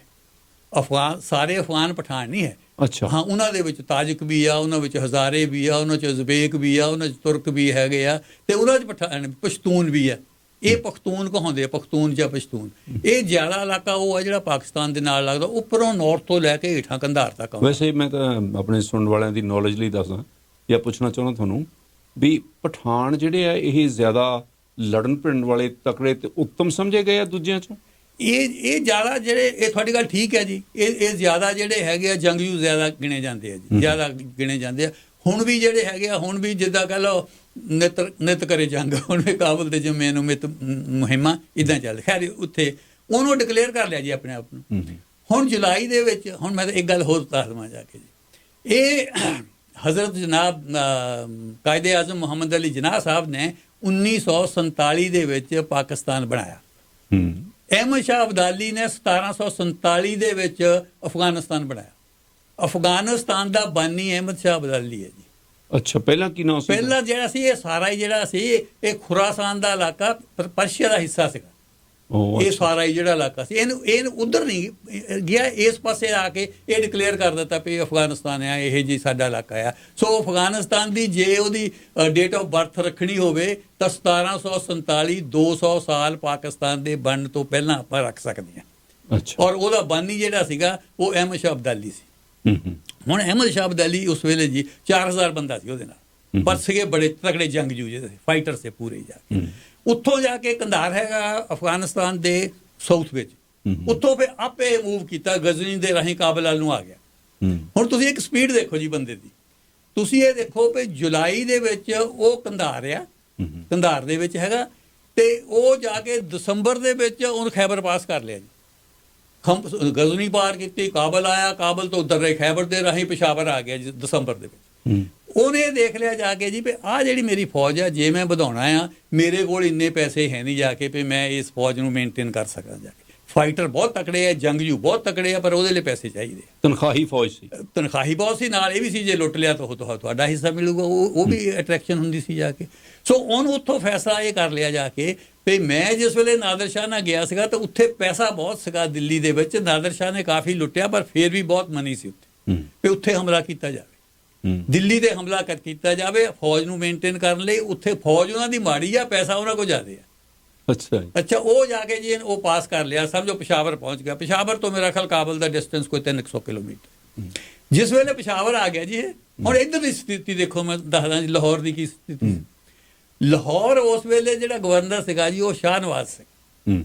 ਸ਼ਾਹ ਨਵਾਜ਼ ਜਿਹੜਾ ਇਹ ਜ਼ਕਰੀਆ ਖਾਨ ਦਾ ਪੁੱਤ ਸੀ ਜੀ। ਜ਼ਕਰੀਆ ਖਾਨ ਦਾ ਦੂਜਾ ਪੁੱਤ ਸੀ ਯਹੀਆ ਖਾਨ। ਯਹੀਆ ਖਾਨ ਨੇ ਕੀਤਾ ਸੀਗਾ ਛੋਟਾ ਘੱਲੂਘਾਰਾ। ਹੁਣ ਜਿਹੜਾ ਯਹੀਆ ਖਾਨ ਸੀਗਾ ਜੀ, ਇਹ ਜਿਹੜਾ ਵਜ਼ੀਰ ਕਮਰਉਦੀਨ ਸੀ, ਦਿੱਲੀ ਦਾ ਵਜ਼ੀਰ ਸੀ, ਜਿਹੜਾ ਬਹਾਦਰ ਸ਼ਾਹ ਰੰਗੀਲਾ ਸੀ, ਉਹ ਤਾਂ ਰਾਜ ਬਹੁਤਾ ਦਖਲ ਨਹੀਂ ਦਿੰਦਾ, ਚੱਲਦੀ ਕਮਰਉਦੀਨ ਦੀ ਸੀ। ਕਮਰਉਦੀਨ ਸੀ ਦਿੱਲੀ ਦਾ ਵਜ਼ੀਰ। ਜਿਹੜਾ ਯਹੀਆ ਖਾਨ ਸੀਗਾ ਜੀ, ਯਹੀਆ ਖਾਨ ਉਹਦਾ ਜਵਾਈ ਸੀ ਕਮਰਉਦੀਨ ਦਾ। ਉਹਦਾ ਦੂਜਾ ਭਰਾ ਸ਼ਾਹ ਨਵਾਜ਼, ਥੋੜਾ ਕੰਪਲੀਕੇਟਡ ਵੀ ਨਹੀਂ, ਥੋੜਾ ਬਸ ਸਿੰਪਲ ਕਰ ਰਿਹਾ। ਸ਼ਾਹ ਨਵਾਜ਼ ਜਿਹੜਾ ਜੀ ਪੰਜਾਬ ਦਾ ਗਵਰਨਰ ਸੀ, ਸ਼ਾਹ ਨਵਾਜ਼ ਜੀ। ਪਰ ਸ਼ਾਹ ਨਵਾਜ਼ ਨੂੰ ਕਮਰਉਦੀਨ ਮਾਨਤਾ ਨਹੀਂ ਸੀ ਦਿੰਦਾ ਜੀ। ਅੱਛਾ, ਕਿਉਂਕਿ ਉਹ ਚਾਹੁੰਦਾ ਸੀ ਉਹਦਾ ਜਵਾਈ ਜਿਹੜਾ ਹੈਗਾ ਯਹੀਆ ਖਾਨ ਬਣੇ ਜਾਵੇ। ਯਹੀਆ ਖਾਨ ਸੀਗਾ ਉਸ ਵੇਲੇ ਮੁਲਤਾਨ ਵੱਲ ਸੀਗਾ ਜੀ। ਐਨੀਵੇ, ਉਹਦਾ ਇੱਕ ਸੀ, ਅੱਗੇ ਆਪਾਂ ਥੋੜੀ ਜਿਹੀ ਇਹਦੀ ਗੱਲ ਕਰ ਵੀ ਚੁੱਕੇ ਹਾਂ, ਪੰਜਾਬ 'ਚ ਹੈਗਾ ਸੀਗਾ ਇੱਕ ਅਦੀਨਾ ਬੇਗ। ਅਦੀਨਾ ਬੇਗ ਰਾਈ ਫੈਮਿਲੀ, ਬੜੀ ਗਰੀਬ ਫੈਮਿਲੀ 'ਚੋਂ ਉੱਠ ਕੇ ਪਟਵਾਰੀ ਕਰ ਰਿਹਾ, ਪਟਵਾਰੀ ਤੋਂ ਰੈਵਨਿਊ ਅਫਸਰ ਬਣਦਾ ਜਲੰਧਰ ਦੁਆਬ ਦਾ ਇੰਚਾਰਜ ਬਣ ਗਿਆ ਜੋ ਸਾਰੇ। ਬੜੀ ਤਰੱਕੀ ਕੀਤੀ ਅਦੀਨਾ ਬੇਗ ਨੇ, ਬੜਾ ਗਰੀਬ ਘਰ 'ਚ ਉੱਠਿਆ। ਉਹ ਇਹਦਾ ਸਲਾਹਕਾਰ ਸੀਗਾ ਜੀ। ਅਦੀਨਾ ਬੇਗ ਉਹਨੂੰ ਸਲਾਹ ਦਿੰਦਾ ਜੀ ਸ਼ਾਹ ਨਵਾਜ਼ ਨੂੰ ਵੀ ਤੈਨੂੰ ਉਹਨੂੰ ਮਾਨਤਾ ਨਹੀਂ ਦੇਣੀ ਹੈਗੀ ਕਮਰਉਦੀਨ ਦਿੱਲੀ ਵਾਲੇ ਨੇ, ਕਿਉਂਕਿ ਉਹ ਤਾਂ ਆਪਣਾ ਜਵਾਈ ਬਣਾਉਣਾ ਚਾਹੁੰਦਾ। ਵੀ ਤੇਰੇ ਲਈ ਰਸਤਾ ਇੱਕ ਹੈਗਾ ਵੀ ਤੂੰ ਕਾਬਲ ਦੇ ਬਾਦਸ਼ਾਹ ਅਬਦਾਲੀ ਨੂੰ ਸੱਦ। ਅੱਛਾ, ਤੇ ਅਬਦਾਲੀ ਨਾਲ ਐਗਰੀਮੈਂਟ ਆਪਾਂ ਕਰ ਲੈਂਦੇ ਆ। ਉਹਨੂੰ ਇਹ ਕਹਿੰਦੇ ਆ ਵੀ ਬਾਦਸ਼ਾਹ ਤੇਰੀ ਦਿੱਲੀ ਦੀ ਤੇ ਵਜ਼ਾਰਤ ਪੰਜਾਬ ਦੀ ਗਵਰਨਰੀ ਸਾਡੀ, ਅਸੀਂ ਤੇਰੀ ਮਦਦ ਕਰਾਂਗੇ। ਅੱਛਾ, ਤੂੰ ਹਮਲਾ ਕਰ ਦੇ ਆਪਣੇ ਹਿੰਦੁਸਤਾਨ ਦੇ ਉੱਤੇ, ਅਸੀਂ ਤੇਰੀ ਮਦਦ ਕਰਾਂਗੇ। ਉਹਨੀ ਕੀ ਜਾ ਕੇ ਉਹਨੀ ਜਿਸ ਵੇਲੇ ਉਹ ਪਿਸ਼ਾਵਰ ਆਇਆ ਸੀਗਾ ਤਾਂ ਉਹਨੂੰ ਇਹ ਕਾਸਦ ਦੇ ਰਾਹੀਂ ਪੈਗਾਮ ਚਲੇ ਗਿਆ ਜੀ ਅਹਿਮਦ ਸ਼ਾਹ ਅਬਦਾਲੀ ਨੂੰ, ਪਿਆ ਜਾ ਅਸੀਂ ਤੇਰੀ ਮਦਦ ਕਰਾਂਗੇ। ਉਹਨੂੰ ਹੋਰ ਕੀ ਚਾਹੀਦਾ ਸੀ, ਉਹ ਤਾਂ ਆਲਰੇਡੀ ਬੈਠਾ ਸੀ ਇਸ ਗੱਲ ਦੇ ਉੱਤੇ ਜਾ ਕੇ ਵੀ ਮੈਨੂੰ ਦਿੱਲੀ ਤੇ ਹਮਲਾ ਕਰਨਾ। ਜਿਸ ਵੇਲੇ ਉਹ ਦਿੱਲੀ ਉਹ ਚਲੇ ਗਿਆ ਉੱਥੇ, ਹੁਣ ਜਿਹੜਾ ਅਦੀਨਾ ਬੇਗ ਹੈ ਨੀ, ਇਹਨੂੰ ਪੰਜਾਬ ਦਾ ਨਾਰਦਮੂਨੀ ਵੀ ਕਹਿੰਦੇ ਆ ਜੀ। ਅੱਛਾ, ਹਾਂ, ਪੰਜਾਬ। ਅਦੀਨਾ ਬੇਗ ਨੇ ਇਹੀ ਗੱਲ ਜਾ ਕੇ ਕਮਰਉਦੀਨ ਨੂੰ ਦੱਸ ਦਿੱਤੀ ਜੀ। ਵੀ ਇਹ ਸ਼ਾਹ ਨਵਾਜ਼ ਨੇ ਉਹਨੂੰ ਇਨਵਾਈਟ ਕਰ ਲਿਆ। ਸ਼ਾਹ ਨਵਾਜ਼ ਨੇ ਤਾਂ ਉਹਨੂੰ ਸੱਦ ਲਿਆ, ਅਹਿਮਦ ਸ਼ਾਹ ਅਬਦਾਲੀ ਨੇ। ਅਹਿਮਦ ਸ਼ਾਹ ਅਬਦਾਲੀ ਨੇ ਤਾਂ ਹੁਣ ਏਟਰ ਖੜਕਾ ਦੇਣੀ ਹੈ ਜਾ ਕੇ। ਜਿਸ ਵੇਲੇ ਉਹਨੂੰ ਇਹ ਮੈਸੇਜ ਗਿਆ ਜੀ, ਉਹਨੇ ਸ਼ਾਹ ਨਵਾਜ਼ ਨੂੰ ਕਨਫਰਮ ਕਰ ਦਿੱਤਾ ਜੀ। ਸਮਝ ਗਏ ਜੀ। ਕਮਰਉਦੀਨ ਨੇ ਫਿਰ ਉਹਨੂੰ ਸ਼ਾਹ ਨਵਾਜ਼ ਨੂੰ ਕਿਹਾ ਵੀ ਤੂੰ ਪੱਕਾ ਗਵਰਨਰ ਕਰ, ਆਹ ਲੈ ਸੀਲ ਲਾ ਕੇ ਤੈਨੂੰ ਭੇਜ ਦਿੱਤਾ, ਤੂੰ ਪੰਜਾਬ ਦਾ ਪੱਕਾ ਗਵਰਨਰ ਬਣਾਤਾ। ਜਿਸ ਵੇਲੇ ਸ਼ਾਹ ਨਵਾਜ਼ ਨੂੰ ਗਵਰਨਰ ਬਣਾਤਾ, ਸ਼ਾਹ ਨਵਾਜ਼ ਨੇ ਕਿਹਾ ਵੀ ਮੈਂ ਹੁਣ ਅਬਦਾਲੀ ਤੋਂ ਕੀ ਲੈਣਾ। ਦੇਖੋ ਪੋਲਿਟਿਕਸ ਕਿੱਦਾਂ ਚੱਲਦੀ ਹੈ ਵੀ ਮੈਂ ਅਬਦਾਲੀ ਤੋਂ ਕੀ ਲੈਣਾ, ਮੇਰੇ ਹੱਥ ਪੱਕੀ ਆ ਕੇ ਗਵਰਨਰੀ ਆ ਗਈ ਹੈ ਤੇ ਮੈਂ ਹੁਣ ਇੱਥੇ ਤਾਂ ਸੂਬੇਦਾਰ ਹੈ ਪੱਕਾ, ਮੈਨੂੰ ਕੀ ਲੋੜ ਹੈ। ਬਾਈ ਦਾ ਟਾਈਮ ਉਹ ਉੱਥੇ ਪੰਜਾਬ ਪਹੁੰਚ ਗਿਆ ਜੀ। ਅੱਛਾ, ਅਹਿਮਦ ਸ਼ਾਹ ਅਬਦਾਲੀ ਬਾਈ ਦਾ ਟਾਈਮ ਆਪਣੀਆਂ ਫੌਜਾਂ ਲੈ ਕੇ ਪੰਜਾਬ ਦੇ ਵਿੱਚ ਆ ਗਿਆ ਜਾ ਕੇ। ਇਹ ਕਹਿੰਦਾ ਵੀ ਹੁਣ ਤਾਂ ਮੈਨੂੰ ਲੋੜ ਨਹੀਂ। ਜਿਸ ਵੇਲੇ ਉਹ ਰਾਵੀ ਦੇ ਕੰਢੇ ਤੇ ਆਇਆ ਜੀ, ਇਹ ਕਹਿੰਦਾ ਬਈ ਅਸੀਂ ਤਾਂ ਤੇਰੇ ਨਾਲ ਨਹੀਂ, ਅਸੀਂ ਤਾਂ ਤੇਰੇ ਨਾਲ ਲੜਾਂਗੇ। ਅੱਛਾ, ਉਹ ਜਿਸ ਵੇਲੇ ਅਬਦਾਲੀ ਲਈ ਬੜੀ ਹੁਣ ਇਹ ਸੈਟਬੈਕ ਸੀਗੀ ਜਾ ਕੇ, ਅਬਦਾਲੀ ਨੇ ਕਰਾ ਜੀ। ਅਬਦਾਲੀ ਨੇ ਫਿਰ ਹੱਲਾ ਬੋਲ ਦਿੱਤਾ ਜੀ। ਅਬਦਾਲੀ ਨੇ ਹੱਲਾ ਬੋਲ ਦਿੱਤਾ। ਹੁਣ ਅਬਦਾਲੀ ਦੇ ਜੰਗਜੂ ਬਹੁਤ ਤਕੜੇ ਸੀ, ਬਹੁਤ ਫਾਈਟਰ ਸੇ, ਫੌਜ ਉਹਦੇ ਕੋਲ ਉਨੀ ਨਹੀਂ ਹੈ। ਇਹਨੀ ਲੜਾਈ ਕੀਤੀ ਜੀ ਫਿਰ ਉਹਦੇ ਨਾਲ, ਇਹਨੀ ਲੜਾਈ ਕੀਤੀ ਤਾਂ ਉਹਨੇ ਇਹ ਅਬਦਾਲੀ ਨੇ ਹਰਾਤੇ ਜੀ। ਅਬਦਾਲੀ ਨੇ ਹਰਾ ਕੇ ਇਹ ਉੱਥੋਂ ਦੌੜਦਾ। ਅਬਦਾਲੀ ਨੇ ਫਿਰ ਸ਼ਹਿਰ ਦੀ ਲੁੱਟਮਾਰ ਕੀਤੀ। ਅੱਛਾ, ਬਹੁਤ ਲੁੱਟਮਾਰ ਕੀਤੀ ਤੇ ਉਹ ਧਾਰਮਿਕ ਸਥਾਨ ਵੀ ਲੁੱਟੇ, ਲੋਕ ਵੀ ਲੁੱਟੇ ਉਹਨ ਕਾਫੀ। ਅੱਛਾ ਥਿੰਨ ਸਰ, ਇੱਥੇ ਵੀ ਮੈਂ ਇੱਕ ਗੱਲ ਹੋਰ ਕਹਿਣੀ ਚਾਹੁੰਦਾ ਜਾ ਕੇ ਵੀ ਹੁਣ ਸਾਡੇ ਸਦਾ ਹੀ ਇਹ ਆਉਂਦੇ ਆ ਜੀ ਵੀ ਮੁਸਲਮਾਨਾਂ ਨੇ ਧਾਰਮਿਕ ਸਥਾਨ ਲੁੱਟ ਲਏ, ਮੁਸਲਮਾਨਾਂ ਨੇ ਧਾਰਮਿਕ ਸਥਾਨ ਲੁੱਟ ਲਏ ਜਾ ਕੇ। ਹੁਣ ਇੱਥੇ ਮੈਨੂੰ ਹੁਣੇ ਗੱਲ ਯਾਦ ਆ ਗਈ। 1791 ਦੇ ਵਿੱਚ ਮੈਸੂਰ ਦਾ ਰੂਲਰ ਟੀਪੂ ਸੁਲਤਾਨ ਸੀ। ਉਹ ਟੀਪੂ ਸੁਲਤਾਨ ਦੇ ਏਰੀਏ ਦੇ ਵਿੱਚ ਇੱਕ ਸ੍ਰੀਨਗਰੀ ਧਾਰਮਿਕ ਸਥਾਨ ਹੈ ਜੀ। ਇਹ ਉਹ ਜਗ੍ਹਾ ਆ ਜਿੱਥੇ ਆਦਿ ਸ਼ੰਕਰਾਚਾਰੀਆ ਨੇ 4 ਬੜੇ ਮੱਠ ਕਾਇਮ ਕੀਤੇ ਸੀ। ਸਾਊਥ ਦਾ ਮੱਠ ਇੱਥੇ ਸੀਗਾ। ਉਹ ਜਿਹੜਾ ਸੀ ਉਹਦੇ ਅੰਦਰ ਧਨ ਦੌਲਤ ਬਹੁਤ ਸੀ ਜੀ, ਸੋਨੇ ਦੀਆਂ ਮੂਰਤੀਆਂ ਸੀਗੀਆਂ, ਕਈ ਕੁਛ ਸੀਗਾ। ਉਹ ਆ ਕੇ ਮਰਹੱਟਿਆਂ ਨੇ ਲੁੱਟ ਲਿਆ ਜੀ। ਅੱਛਾ, ਮਰਹੱਟਿਆਂ ਨੇ ਲੁੱਟ ਲਿਆ ਆ ਕੇ ਜੀ। ਮਰਹੱਟੇ ਸੋਨੇ ਦੀਆਂ ਮੂਰਤੀਆਂ ਵੀ ਚੱਕ ਕੇ ਲੈ ਗਏ, ਧਨ ਦੌਲਤ ਲੈ ਗਏ, ਤਾਂ ਕਿੰਨੇ ਬ੍ਰਾਹਮਣ ਮਾਰ ਦਿੱਤੇ ਉਹਨੇ, ਹਿੰਦੂ ਮਰਾਠਿਆਂ ਨੇ। ਹਿੰਦੂ ਮਰਾਠਿਆਂ ਨੇ ਹਿੰਦੂ ਮੰਦਿਰ ਜਿਹੜਾ ਹੈਗਾ ਆ ਸ੍ਰੀਨਗਰੀ ਵਾਲਾ 1791 ਦੇ ਵਿੱਚ ਲੁੱਟ ਲਿਆ ਜੀ। ਉਹ ਜਿਸਲੇ ਲੁੱਟ ਲਿਆ ਤਾਂ ਜਿਹੜਾ ਉੱਥੇ ਦਾ ਇੰਚਾਰਜ ਸੀਗਾ ਜੀ, ਉਹਨ ਟੀਪੂ ਸੁਲਤਾਨ ਨੂੰ ਪੈਗਾਮ ਭੇਜਿਆ ਜਾ ਕੇ ਵੀ ਮੰਦਿਰ ਲੁੱਟ ਲਿਆ ਮੇਰਾ ਜਿਹੜਾ ਹੈਗਾ, ਜਾ ਕੇ ਇੱਥੋਂ ਸਾਰੇ ਆ ਕੇ ਮਰਾਠਿਆਂ ਨੇ ਇਹਦਾ ਕੁਝ ਕੀਤਾ ਜਾਵੇ। ਮੁਸਲਮਾਨ ਸੀ ਉਹ ਮੁਸਲਮਾਨ ਸੀ। ਟੀਪੂ ਸੁਲਤਾਨ ਨੇ ਉੱਥੇ ਨਾਲੇ ਤਾਂ ਫੌਜ ਭੇਜੀ ਜੀ, ਨਾਲੇ ਉੱਥੇ ਪੈਸੇ ਭੇਜੇ ਜਾ ਕੇ ਵੀ ਆਹ ਇੰਨਾ ਕੁ ਤੇਰਾ ਨੁਕਸਾਨ ਹੋ ਗਿਆ, ਤਾਂ ਆਹ ਹੁਣ ਮੁਹਾਫਿਜ਼ ਹੈਗੇ ਆ, ਇਹ ਗਾਹਾਂ ਤੈਨੂੰ ਜਿਹੜੇ ਹੈਗੇ ਆ ਇਹ ਤੇਰੀ ਰੱਖਿਆ ਕਰਨਗੇ। ਉਹ ਲੈਟਰ ਸੰਸਕ੍ਰਿਤ ਦੇ ਵਿੱਚ ਅਜੇ ਪਏ ਆ। ਅੱਛਾ, ਸੰਸਕ੍ਰਿਤ 'ਚ ਲਿਖੇ ਹੋਏ ਉਹ ਲੈਟਰ ਉਹਦੇ ਵਜ਼ੀਰ ਦੇ ਰਾਹੀਂ ਜਾ ਕੇ। ਸੋ ਉਹ ਆਏ ਜੀ, ਤਾਂ ਉਹਨੇ ਉਸ ਮੰਦਿਰ ਦੀ ਫਿਰ ਹਿਫਾਜ਼ਤ ਕੀਤੀ। ਸੋ ਮੇਰਾ ਕਹਿਣ ਤੋਂ ਸਿਰਫ ਭਾਵ ਇਹ ਆ ਵੀ ਇਹ ਮੰਦਿਰਾਂ ਦੀ ਜਿਹੜੀ ਲੁੱਟ ਹੁੰਦੀ ਸੀ ਉਹ ਜ਼ਿਆਦਾ ਧਾਰਮਿਕ ਨਹੀਂ ਹੁੰਦੀ ਹੈ। ਮੰਦਿਰਾਂ ਦੀ ਲੁੱਟ ਫਾਈਨੈਂਸ਼ੀਅਲ ਪ੍ਰੋਬਲਮ ਹੁੰਦੀ ਸੀ ਇਹਦੇ ਵਿੱਚ, ਕਿਉਂਕਿ ਉਹਨਾਂ ਕੋਲ ਧਨ ਦੌਲਤ ਬਹੁਤ ਪਈ ਹੁੰਦੀ ਸੀ, ਇਸ ਕਰਕੇ ਉਹਦੀ ਲੁੱਟਮਾਰ ਹੁੰਦੀ ਸੀ ਮੰਦਿਰਾਂ ਦੇ ਵਿੱਚ।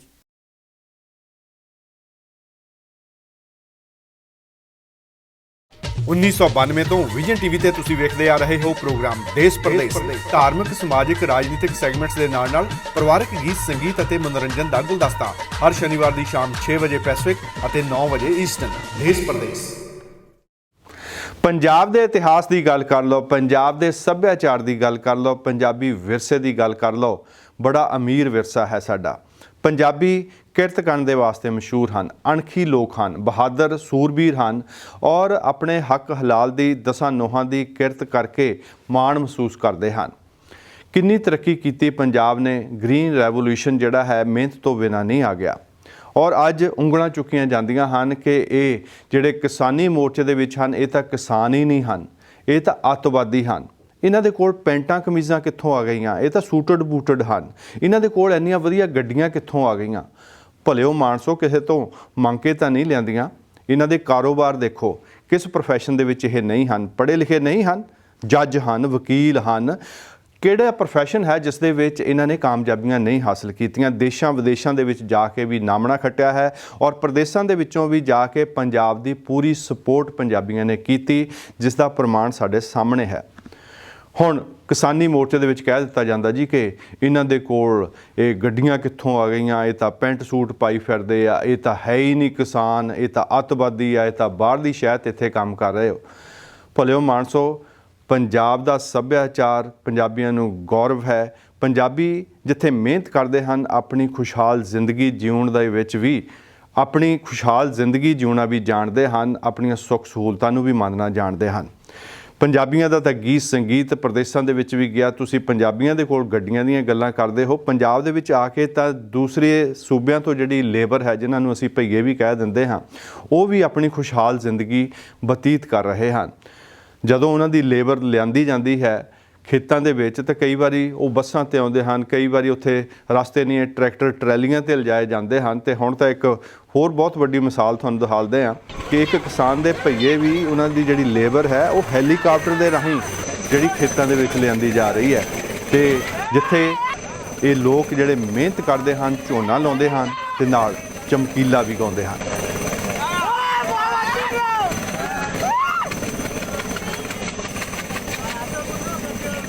ਪਹਿਲੇ ਲਾਲ ਕਰ ਨਾਲ ਮੈਂ ਡਰ ਗਈ, ਦੂਜੇ ਲਾਲ ਕਰ ਅੰਦਰ ਵਰ ਗਈ, ਤੀਜੇ ਨਾਲ ਕਰ ਨਾਲ ਨੌ ਤੇਰਾ ਲੈ ਕੇ ਸੀਦਾ ਆਣ ਕੇ ਦਰਾਂ ਦੇ ਵਿੱਚ ਬਜਾਨ ਪੱਟੂ ਫਿਰਦਾ, ਇਹਦਾ ਚਰਾਵੇ ਨਾਲ ਰਜਾਨ ਪੱਟੂ ਫਿਰਦਾ। ਆ ਗੱਲ ਨਹੀਂ ਤੇਰੀ ਕੰਮਾਂ ਚ ਜਮਦ ਬੈਲੀ ਬਣਦਾ, ਛਲਨੀ ਚ ਦੇਖ ਲੈ ਸਰੀਰ ਛਲਦਾ। ਠੰਡੀ ਜ਼ੁਲਫਾ ਫਿੰਮ ਹੁਣ ਗੱਜ ਕੀ ਸਾਰਾ ਐਵੇਂ ਡੱਡੀਆਂ ਦਾ ਪੈਰਾ ਰੋਗ ਲਾਲਿਆ ਨ ਸਾਲੀ ਨੱਚੀਆਂ ਨੇ, ਗੁੰਡ ਵਿਸਾੜੀ ਰ ਪੈੜਾ ਖਾਲਿਆ ਨ ਸਾਲੀ ਨੱਚੀਆਂ ਨੇ। ਖੁੱਲਾ ਕਿਸ ਬੰਨਾ ਹੁੰਦਾ ਰਖਪਟ ਤੇ ਮਾਰੂ ਵੇ ਗੰਡਾ ਸਕੇ ਦੇ ਤੇਰੇ ਲੱਤ ਤੇ, ਸੱਪਾਂ ਦੀਆਂ ਸਿਰੀਆਂ ਤੇ ਖੱਡੇ ਚ ਮੈਂ ਕੀਲਾ ਹੁਣ ਡਿੱਗਿਆ ਪਹਾੜ ਦਾ ਨਗੇੜੇ ਨ ਜਾਏ ਵੱਡੀ ਦਾ, ਚੰਦਰੀ ਮੌਤ ਨਾ ਛੇਰੇ ਨ ਜਾਏ ਵੱਡੀ ਦਾ। ਲੈ ਸੁਣ ਲੈ ਭੈਣ ਜੀ, ਉਹ ਕਿਸੇ ਦਾ ਮਾਇਆ ਡੀਸੀ ਲੱਗਿਆ, ਕਿਸੇ ਦਾ ਥਾਣੇਦਾਰ। ਉਹ ਕਿਸੇ ਦਾ ਮਾਇਆ ਡੀਸੀ ਲੱਗਿਆ, ਕਿਸੇ ਦਾ ਥਾਣੇਦਾਰ। ਮੇਰੇ ਮਾਏ ਦੀ ਪੱਕੀ ਨੌਕਰੀ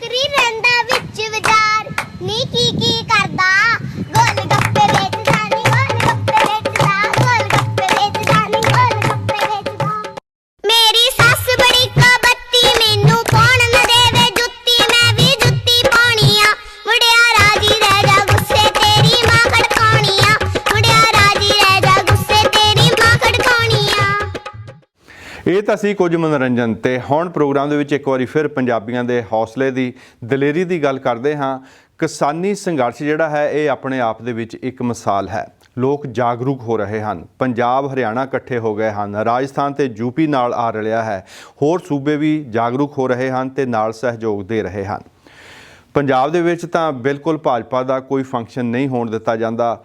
ਹਰਿਆਣੇ ਦੇ ਵਿੱਚ ਉਹਨਾਂ ਦੀ ਸਰਕਾਰ ਹੈ, ਫਿਰ ਵੀ ਨਹੀਂ ਹੋਣ ਦਿੱਤਾ ਜਾਂਦਾ। ਔਰ ਪਿਛਲੇ ਦਿਨੀ ਇੱਕ ਉਹ ਵੀਡੀਓ ਬੜੀ ਵਾਇਰਲ ਹੋਈ ਇਸੇ ਹੀ ਮੋਰਚੇ ਦੇ ਨਾਲ ਸੰਬੰਧਿਤ, ਜਦੋਂ ਭਾਜਪਾ ਦਾ ਵਿਰੋਧ ਕਰਨ ਦੇ ਵਾਸਤੇ ਪੰਜਾਬ ਅਤੇ ਹਰਿਆਣਾ ਦੇ ਕਿਸਾਨ ਚੰਡੀਗੜ੍ਹ ਦੇ ਵਿੱਚ ਪਹੁੰਚੇ ਤੇ ਉੱਥੇ ਗ੍ਰਿਫਤਾਰੀਆਂ ਦੇ ਦੌਰਾਨ ਇੱਕ 12 ਸਾਲ ਦੇ ਬੱਚੇ ਨੂੰ ਗ੍ਰਿਫਤਾਰ ਕੀਤਾ ਗਿਆ। ਉਸ ਦੇ ਹੌਸਲੇ ਦੀ ਦਾਦ ਦਿੱਤੀ ਜਾ ਰਹੀ ਹੈ, ਜੋ ਉਸ ਦੇ ਵਿੱਚ ਜਜ਼ਬਾ ਹੈ। ਇਹ ਵੀਡੀਓ ਬਹੁਤ ਹੀ ਵਾਇਰਲ ਹੋਈ। ਸਾਨੂੰ ਮਾਣ ਹੈ ਕਿ ਇਹ ਵੀਡੀਓ ਸਾਡੀ ਦੇਸ਼ ਪ੍ਰਦੇਸ਼ ਦੀ ਟੀਮ ਵੱਲੋਂ ਹੀ ਰਿਕਾਰਡ ਕੀਤੀ ਗਈ ਸੀ, ਜਿਹੜੀ ਕਿ ਤੁਸੀਂ ਸਾਰੇ ਪਾਸੇ ਵੇਖ ਰਹੇ ਹੋ। ਅੱਜ ਦੇ ਪ੍ਰੋਗਰਾਮ ਦੇ ਵਿੱਚ ਉਸ ਫੰਕਸ਼ਨ ਦੇ ਵਿੱਚੋਂ ਕੁਝ ਅਸੀਂ ਕਲਿੱਪਸ ਦਿਖਾਉਂਦੇ ਹਾਂ, ਜਿਸ ਦੇ ਵਿੱਚ ਇਸ ਬੱਚੇ ਦੀ ਵੀਡੀਓ ਵੀ ਵਿਖਾਲਾਂਗੇ ਤੇ ਨਾਲ ਦੀ ਨਾਲ ਇਹ ਵੀ ਆਪਾਂ ਨੂੰ ਪਤਾ ਲੱਗੂਗਾ ਕਿ ਹੁਣ ਲੋਕ ਜਾਗਰੂਕ ਹੋ ਰਹੇ ਹਨ। ਇਸ ਮੋਰਚੇ ਦੇ ਵਿੱਚ ਵੀ ਸਾਡੇ ਪੜ੍ਹੇ ਲਿਖੇ ਨੌਜਵਾਨ ਹਨ, ਬੀਬੀਆਂ ਵੀ ਹਨ, ਜਿਹੜੀਆਂ ਕਿ ਹੁਣ ਸਭ ਜਾਣਦੀਆਂ ਨੇ ਕਿ ਅਸਲ ਦੇ ਵਿੱਚ ਇਸ ਗੰਦੀ ਸਿਆਸਤ ਦੇ ਵਿੱਚ ਹੋ ਕੀ ਰਿਹਾ ਹੈ। ਆਓ ਕੁਝ ਕਲਿੱਪ ਵੇਖਦੇ ਹਾਂ। ਲੋਕਾਂ ਦਾ ਜਿਹੜਾ ਪ੍ਰੋਟੈਸਟ ਸੀਗਾ ਉਹ ਚੱਲ ਰਿਹਾ ਹੈਗਾ ਆ। ਕਿਸ ਤਰੀਕੇ ਨਾਲ ਜਿਹੜੇ ਲੋਕ ਨੇ ਉਹ ਮੋਟਰ ਮਾਰਕੀਟ ਦੇ ਗੇਟ ਦੇ ਮੂਹਰੇ, ਜਿਸ ਵਕਤ ਇੱਥੇ ਬੀਜੇਪੀ ਦੇ ਲੀਡਰ ਜਿਹੜੇ ਹੁਣੇ ਅੰਦਰ ਵੜੇ ਨੇ, ਉਹਨਾਂ ਦਾ ਵਿਰੋਧ ਕਰਨ ਲਈ ਸਾਹਮਣੇ ਆਏ ਨੇ। ਉਹਨਾਂ ਦਾ ਰੋਸ ਤੁਸੀਂ ਦੇਖ ਸਕਦੇ ਅਸੀਂ ਹੋ। ਸੰਜੇ ਟੰਡਨ ਨੂੰ ਇਹ ਗੱਲ ਕਹਿੰਦੇ ਆ, ਚੋਰ ਮੋਰੀ ਥਾਣੀ ਨਾ ਆਈ ਤਾਂ ਸਿੱਧਾ ਆਈ, ਫੇਰ ਤੈਨੂੰ ਪਤਾ ਲੱਗੂਗਾ ਕਿਵੇਂ ਵੜੀਦਾ। ਸਾਡੇ ਸੰਯੁਕਤ ਮੋਰਚੇ ਦੀ ਕਾਲ ਹੈ ਕਿ ਬੀਜੇਪੀ ਦੇ ਲੋਕਾਂ ਦੀ ਕਿਤੇ ਸਟੇਜ ਨਹੀਂ ਲੱਗਣ ਦੇਣੀ। ਪੰਜਾਬ ਹਰਿਆਣੇ ਨੇ ਤਾਂ ਲੱਗਣ ਨਹੀਂ ਦਿੱਤੀ, ਅਸੀਂ ਚੰਡੀਗੜ੍ਹ ਚ ਵੀ ਸਟੇਜ ਨਹੀਂ ਲੱਗਣ ਦੇਣੀ ਬੀਜੇਪੀ ਦੀ। ਇਹਨਾਂ ਨੂੰ ਇਹ ਲੱਗਦਾ ਕਿ ਜਿਹੜੀ ਪੰਜਾਬ ਹੈ ਨਾ, ਇਹ ਪੰਜਾਬ ਰੈਵੋਲੂਸ਼ਨ ਖੜਾ ਕਰ ਸਕਦਾ। ਗ੍ਰੀਨ ਰੈਵੋਲੂਸ਼ਨ ਹੋਵੇ, ਆਜ਼ਾਦੀ ਦੀ ਲੜਾਈ ਹੋਵੇ, ਉਸ ਤੋਂ ਪਹਿਲਾਂ ਕੋਈ ਵੀ ਕੰਮ ਹੋਇਆ ਉਹ ਇੱਥੋਂ ਹੀ ਸ਼ੁਰੂ ਹੁੰਦਾ। ਹੁਣ ਵੀ ਇੱਥੋਂ ਹੀ ਸ਼ੁਰੂ ਹੈ। ਪ੍ਰੋਬਲਮ ਇਹਨਾਂ ਨੂੰ ਪੰਜਾਬੀਆਂ ਤੋਂ ਹੈ। ਫਿਰ ਇੱਥੇ ਰੌਲਾ ਪਾ ਦਿੰਦੇ ਹਿੰਦੂ ਖਤਰੇ ਮੇ ਹੈ, ਕੋਈ ਹਿੰਦੂ ਖਤਰੇ 'ਚ ਨਹੀਂ ਹੈ। ਹਾਂ, ਇਹਨਾਂ ਦੀ ਸਰਕਾਰ 'ਚ ਖਤਰੇ 'ਚ ਹੈ, ਬਾਕੀ ਖਤਰੇ 'ਚ ਹੈ, ਕਿਉਂਕਿ ਪੈਟਰੋਲ 101 ਨੂੰ ਹੈ, ਆਟਾ ਮਹਿੰਗਾ ਹੋ ਗਿਆ, ਤੇਲ ਮਹਿੰਗਾ ਹੋ ਗਿਆ, ਮਹਿੰਗਾਈ ਨਾਲ ਭੁੱਖਾ ਮਰ ਕੇ ਮਰੂਗਾ ਉਹ। ਹਿੰਦੂ ਕੀ ਸਾਰੀ ਇਨਸਾਨੀਅਤ ਖਤਰੇ 'ਚ ਹੈ। ਸੋ ਇਹ ਤਾਂ ਝੂਠ ਬੋਲਦੇ ਨੇ, ਸ਼ਰੇਆਮ ਬੋਲਦੇ ਨੇ। ਫਿਰ ਇਹ ਇੱਕ ਕਹਿ ਦਿੰਦੇ ਨੇ ਵੀ ਸਿਰਫ ਪੰਜਾਬ ਹਰਿਆਣੇ ਨੂੰ ਪ੍ਰੋਬਲਮ ਹੈ। ਕਿਉਂ? ਪੰਜਾਬ ਹਰਿਆਣਾ ਪਾਕਿਸਤਾਨ ਦਾ ਹਿੱਸਾ ਹੈ, ਉਹ ਇੰਡੀਆ ਦਾ ਹਿੱਸਾ ਨਹੀਂ। ਜਦੋਂ ਵੋਟਾਂ ਲੈਣੀਆਂ ਤਾਂ ਪੰਜਾਬ ਹਰਿਆਣੇ 'ਚੋਂ ਵੀ ਤਾਂ ਲੈਣੀਆਂ ਨਾ। ਜੇ ਤੁਸੀਂ ਵੋਟਿੰਗ ਪੰਜਾਬ ਹਰਿਆਣੇ 'ਚੋਂ ਲੈਣੀ ਹੈ ਤਾਂ ਉਹਨਾਂ ਦੀ ਪ੍ਰੋਬਲਮ ਵੀ ਸੁਣੋ, ਚਾਹੇ ਪੰਜਾਬ ਹਰਿਆਣੇ ਨੂੰ ਪ੍ਰੋਬਲਮ ਹੈ।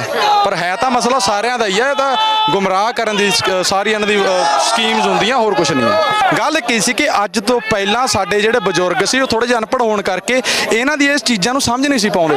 ਪਰ ਜਿਹੜੇ ਹੁਣ ਦੇ ਲੋਕ ਆ, ਹੁਣ ਜਿਹੜੇ ਨੌਜਵਾਨ ਪੀੜ੍ਹੀ ਆ, ਉਹ ਪੜ੍ਹੀ ਲਿਖੀ ਆ, ਉਹ ਸੋਸ਼ਲ ਮੀਡੀਆ ਆ ਗਿਆ, ਤੁਹਾਡੇ ਵਰਗੇ ਚੈਨਲਸ ਆ ਗਏ ਜੋ ਹਰ ਇੱਕ ਗੱਲ ਸਾਹਮਣੇ ਰੱਖਦੇ ਲੋਕਾਂ ਦੇ, ਲੋਕ ਸਮਝਣ ਲੱਗ ਗਏ। ਸੋ ਜਿਵੇਂ ਸਰਕਾਰੀ ਹਸਪਤਾਲ ਦੇ ਹਾਲਾਤ, ਸਰਕਾਰੀ ਸਕੂਲਾਂ ਦੇ ਹਾਲਾਤ ਜਾਣ ਕੇ ਮਾੜੇ ਕਰਦੇ ਨੇ ਤਾਂ ਕਿ ਲੋਕ ਤੰਗ ਹੋ ਕੇ ਪ੍ਰਾਈਵੇਟ 'ਚ ਜਾਣ। ਸੋ ਜਿਹੜੇ ਬੰਦਿਆਂ ਤੋਂ ਸਰਕਾਰੀ ਹਸਪਤਾਲ, ਸਰਕਾਰੀ ਸਕੂਲ, ਸਰਕਾਰੀ ਅਦਾਰੇ ਨਹੀਂ ਸੈੱਟ ਕਰ ਹੋਏ, ਜਿਹੜੀ ਵੀ ਸਰਕਾਰ ਤੋਂ, ਮੈਂ ਨਹੀਂ ਕਹਿੰਦਾ ਇਕੱਲੀ ਬੀਜੇਪੀ, 70 ਸਾਲ ਤੋਂ ਜਿਹੜੀ ਵੀ ਸਰਕਾਰਾਂ ਨੇ, ਉਹਨਾਂ ਦੇ ਏਜੰਡੇ ਤੋਂ ਹੁਣ ਅਸੀਂ ਕੀ ਕਰਾਉਣਾ। ਜਿਹੜੀ ਨੌਜਵਾਨ ਪੀੜ੍ਹੀ ਕਿਸਾਨਾਂ ਨਾਲ ਖੜੀ ਹੈ, ਉਹਨਾਂ ਨੂੰ ਗੁੰਡਿਆਂ ਦਾ ਟੈਗ ਵੀ ਦੇ ਦਿੱਤਾ ਗਿਆ ਕਿ ਇਹ ਗੁੰਡੇ ਨੇ, ਇਹ ਤਲਵਾਰਾਂ ਲੈ ਕੇ ਆ ਰਹੇ ਨੇ, ਇਹਨਾਂ ਦੇ ਕੋਲ ਪਿਸਤੌਲਾਂ ਨੇ। ਇਹਦੇ ਬਾਰੇ ਕੀ ਕਹਿੰਦੇ ਹੋ? ਵੱਡੇ ਵੱਡੇ ਲੀਡਰਾਂ ਨੇ ਇਲਜ਼ਾਮ ਲਾਏ ਆ। ਮੈਂ ਕਹਿੰਦਾ ਉਹਨਾਂ ਨੇ ਕਹਿਤਾ, ਚਲੋ ਪ੍ਰੂਫ ਤਾਂ ਕਰੋ। ਹੁਣ ਆਏ ਮੇਰੇ ਹੱਥ 'ਚ ਪਾਣੀ ਦੀ ਬੋਤਲ ਹੈ, ਜੇ ਇਹਨੂੰ ਤੁਸੀਂ ਕਹਿ ਦੋਗੇ ਤਾਂ ਬੰਦੂਕ ਹੈ, ਤਾਂ ਉਹ ਤਾਂ ਫਿਰ ਲੋਕ ਵੀ ਸਿਆਣੇ ਨੇ ਨਾ, ਲੋਕਾਂ ਨੂੰ ਪਤਾ, ਲੋਕ ਪਾਗਲ ਥੋੜ੍ਹਾ ਹੁੰਦੇ। ਜੇ ਸਾਡੇ ਕੋਲ ਬੰਦੂਕਾਂ ਹੁੰਦੀਆਂ 7 ਮਹੀਨਿਆਂ ਤੋਂ ਸਾਡੇ ਹੱਥਾਂ 'ਚ ਬੰਦੂਕਾਂ ਹੁੰਦੀਆਂ ਤਾਂ ਫੌਜ ਸਾਡੇ ਤੇ ਕਾਰਵਾਈ ਨਾ ਕਰਦੀ। ਜਿਹੜੇ ਲੋਕਲ ਬੰਦੇ ਉੱਥੇ ਬੈਠੇ ਨੇ, ਕੀ ਉਹ ਸਾਡੇ ਕੋਲ ਰੋਟੀ ਖਾਣ ਆਉਂਦੇ, ਲੰਗਰ ਛਕਣ ਆਉਂਦੇ? ਕੀ ਉਹ ਸਾਡੇ ਕੋਲ ਉੱਥੇ ਬੱਚਿਆਂ ਨੂੰ, ਸਲਮਜ਼ ਏਰੀਆ ਦੇ ਜਿਹੜੇ ਉੱਥੇ ਨੇੜੇ ਦੇ ਬੱਚੇ ਨੂੰ ਪੜ੍ਹਨ ਆਉਂਦੇ ਨੇ, ਕੀ ਉਹਨਾਂ ਨੂੰ ਅਸੀਂ ਪੜ੍ਹਾਉਂਦੇ? ਪ੍ਰੂਫ ਤਾਂ ਕਰੋ ਨਾ। ਗੱਲ ਕਹਿਣੇ ਨੂੰ ਤਾਂ ਤੁਸੀਂ ਕੁਝ ਮਰਜ਼ੀ ਕਹਿ ਦਿਓ, ਕਹਿਣ ਵਾਲਿਆਂ ਨੇ ਤਾਂ ਬਾਬਾ ਨਾਨਕ ਨਹੀਂ ਬਖਸ਼ਿਆ। ਪ੍ਰੂਫ ਤਾਂ ਨਹੀਂ ਨਾ ਕੁਝ ਹੋਇਆ। ਕਹਿਣਾ, ਇਲਜ਼ਾਮ ਲਾਉਣਾ ਵੱਖਰੀ ਅਲੱਗ ਗੱਲ ਹੁੰਦੀ ਆ, ਇਲਜ਼ਾਮ ਨੂੰ ਪ੍ਰੂਵ ਕਰਨਾ ਵੱਖਰੀ ਗੱਲ ਹੁੰਦੀ ਆ। ਪ੍ਰੂਵ ਇਹਨਾਂ ਕੋਲ ਅੱਜ ਤੱਕ ਕੁਝ ਨਹੀਂ ਹੋਇਆ, ਕੁਝ ਵੀ ਨਹੀਂ ਹੋਇਆ, ਨਾ ਕਦੇ ਹੋਣਾ। ਕਿਉਂ? ਕਿਉਂਕਿ ਇਹ ਸੱਚ ਤੇ ਝੂਠ ਦੀ ਲੜਾਈ ਹੈ। ਸੱਚ ਹਮੇਸ਼ਾ ਉੱਪਰ ਰਹੂਗਾ। ਕੋਈ ਵੀ ਸਦੀ ਚੱਕ ਕੇ ਦੇਖ ਲਓ, ਕੋਈ ਵੀ ਇਤਿਹਾਸ ਦੀ ਕਹਾਣੀ ਚੱਕ ਕੇ ਦੇਖ ਲਓ, ਅੰਤ ਨੂੰ ਆ ਕੇ ਸੱਚ ਨੇ ਹੀ ਜਿੱਤਣਾ। मोदी सरकार बेशर्म हो चुकी है। ये सरकार शुरू से धोखे की सरकार है। आज भी इन्होंने किसानों को धोखा देके और गेट बंद कर लिया। हम अब गेट क्रॉस करके जाएंगे, लेकिन टंडन को प्रोग्राम नहीं करने देंगे। ਇਸ ਵਕਤ ਦੇਖ ਸਕਦੇ ਹੋ ਕਿ ਜਿਹੜੇ ਲੋਕ ਬਾਹਰ 48 ਸੈਕਟਰ ਦੀ ਮਾਰਕੀਟ ਦੇ ਬਾਹਰ ਮੌਜੂਦ ਸੀਗੇ, ਜਿਹੜੇ ਪ੍ਰਦਰਸ਼ਨ ਕਰ ਰਹੇ ਸੀਗੇ, ਉਹਨਾਂ ਨੂੰ ਗ੍ਰਿਫਤਾਰ ਕਰ ਲਿਆ ਗਿਆ ਆ। ਜਿਹੜਾ ਇਹਨਾਂ ਦਾ ਨਾਰਾ ਹੈਗਾ ਆ ਉਹ ਲਗਾਤਾਰ ਜਾਰੀ ਹੈਗਾ ਆ ਕਿ ਹੱਕਾਂ ਲਈ ਜੋ ਲੜਦੇ ਲੋਕ, ਜੇਲ੍ਹਾਂ ਤੋਂ ਨਾ ਡਰਦੇ ਲੋਕ। ਮੋਦੀ ਸਰਕਾਰ ਮੁਰਦਾਬਾਦ। संजय टंडन ਨੂੰ ਕਹਿ ਰਿਹਾ ਕਿ ਤੁਸੀਂ ਤੁਹਾਨੂੰ ਹੁਣੇ ਇੰਨਾ ਹੀ ਮਿਲਿਆ ਇੱਥੇ ਚੰਡੀਗੜ੍ਹ ਚ ਆਉਣ ਦਾ। ਪਹਿਲਾਂ ਕਿਉਂ ਨਹੀਂ ਆਏ ਮੋਟਰ ਮਾਰਕੀਟ ਦੇ ਅੰਦਰ? ਪਹਿਲਾਂ ਜੇ ਤੁਸੀਂ ਚੱਜ ਦੇ ਕੰਮ ਕਰਦੇ ਸੀ ਤੁਹਾਨੂੰ ਵੋਟ ਵੀ ਪਾ ਦਿੰਦੇ, ਹੁਣ ਤਾਂ ਨਹੀਂ ਪਾਉਂਦੇ। ਤੁਸੀਂ ਦੇਖ ਸਕਦੇ ਹੋ ਕਿ ਇੱਕ ਇਸ ਵਕਤ ਇਸ ਬੱਚਾ ਇੱਕ ਨਿਆਣਾ ਵੀ ਪੁਲਿਸ ਨੇ ਚੱਕਿਆ ਹੈਗਾ ਆ ਕਿ ਇਹ ਬੱਚਾ ਕੀ ਕਹਿੰਦਾ ਹੈ ਇਹਦੇ ਬਾਰੇ। ਮੈਂ ਮੈਨੂੰ ਹਿਰਾਸਤ ਚ ਲੈ ਲਿਆ, ਕੋਈ ਗੱਲ ਨਹੀਂ, ਮੈਂ ਜੇਲ੍ਹ ਜਾ ਰਿਹਾ। ਬਸ ਮੈਂ ਜੇਲ੍ਹ ਵਿੱਚ ਗਿਆ ਨਾ, ਜੇ ਮੈਂ ਮਰ ਵੀ ਗਿਆ ਬਸ ਆਹ ਗੱਲ ਕਹਿ ਦਿਓ ਮੈਨੂੰ ਸਿੰਘੂ ਬਾਰਡਰ ਤੇ ਕੋਈ ਕਿਸਾਨ ਆਗੂ ਲੈਣ ਆ ਜੇ ਬਸ। ਜਿਵੇਂ ਤੁਸੀਂ ਦੇਖ ਸਕਦੇ ਹੋ ਕਿ ਬੱਚੇ ਦੇ ਨਾਲ ਪੁਲਿਸ ਵਾਲੇ ਜ਼ਬਰਦਸਤੀ ਵੀ ਕਰ ਰਹੇ ਨੇ, ਲੇਕਿਨ ਤੁਸੀਂ ਬੱਚੇ ਦਾ ਹੌਸਲਾ ਦੇਖ ਸਕਦੇ ਹੋ ਕਿ ਉਹਨੇ ਇੱਕੋ ਗੱਲ ਕਹੀ, ਜੇਕਰ ਮੈਂ ਜੇਲ੍ਹ ਦੇ ਵਿੱਚ ਮਰ ਵੀ ਜਾਵਾਂ ਸਿੰਘੂ ਬਾਰਡਰ ਦੇ ਇੱਕ ਆਗੂ ਨੂੰ ਕਹਿ ਦਿਓ ਕਿ ਮੈਨੂੰ ਲੈਣ ਆ ਜਾਣ ਜੇਲ੍ਹ ਦੇ ਵਿੱਚੋਂ। ਇਹ ਆਵਾਜ਼ ਬੰਦ ਕਰਨੀ ਚਾਹੁੰਦੇ ਆ ਕਿਸਾਨਾਂ ਦੀ, ਪਰ ਆਵਾਜ਼ ਬੰਦ ਨਹੀਂ ਹੋਊਗੀ। ਇਹ ਆਵਾਜ਼ ਏਦਾਂ ਨਹੀਂ ਬੰਦ ਹੋਊਗੀ। ਸਾਨੂੰ ਮਾਰ ਸਕਦੇ ਹੋ, ਸਾਡੀ ਆਵਾਜ਼ ਨਹੀਂ ਬੰਦ ਕਰ ਸਕਦੇ। ਸੰਯੁਕਤ ਕਿਸਾਨ ਮੋਰਚੇ ਵੱਲੋਂ ਨਿਰਦੇਸ਼ ਦਿੱਤੇ ਗਏ ਨੇ ਕਿ ਪੰਜਾਬ ਦੇ ਵਿੱਚ, ਹਰਿਆਣਾ ਦੇ ਵਿੱਚ ਕਿਤੇ ਵੀ ਜਿਹੜੀ ਬੀਜੇਪੀ ਹੈਗੀ ਹੈ ਉਹਨੂੰ ਇਕੱਠਾ ਨਹੀਂ ਹੋਣ ਦਿੱਤਾ ਜਾਏਗਾ, ਨਾ ਮੀਟਿੰਗ ਕਰਨ ਦਿੱਤੀ ਜਾਏਗੀ, ਨਾ ਇਕੱਠੇ ਹੋਣ ਦਿੱਤਾ ਜਾਏਗਾ। ਕੈਮਰਾਮੈਨ ਰਾਜੇਸ਼ ਦੇ ਨਾਲ ਅਨੂਜਾ ਸ਼ਰਮਾ, ਦੇਸ਼ ਪ੍ਰਦੇਸ਼ ਟੀਵੀ, ਚੰਡੀਗੜ੍ਹ।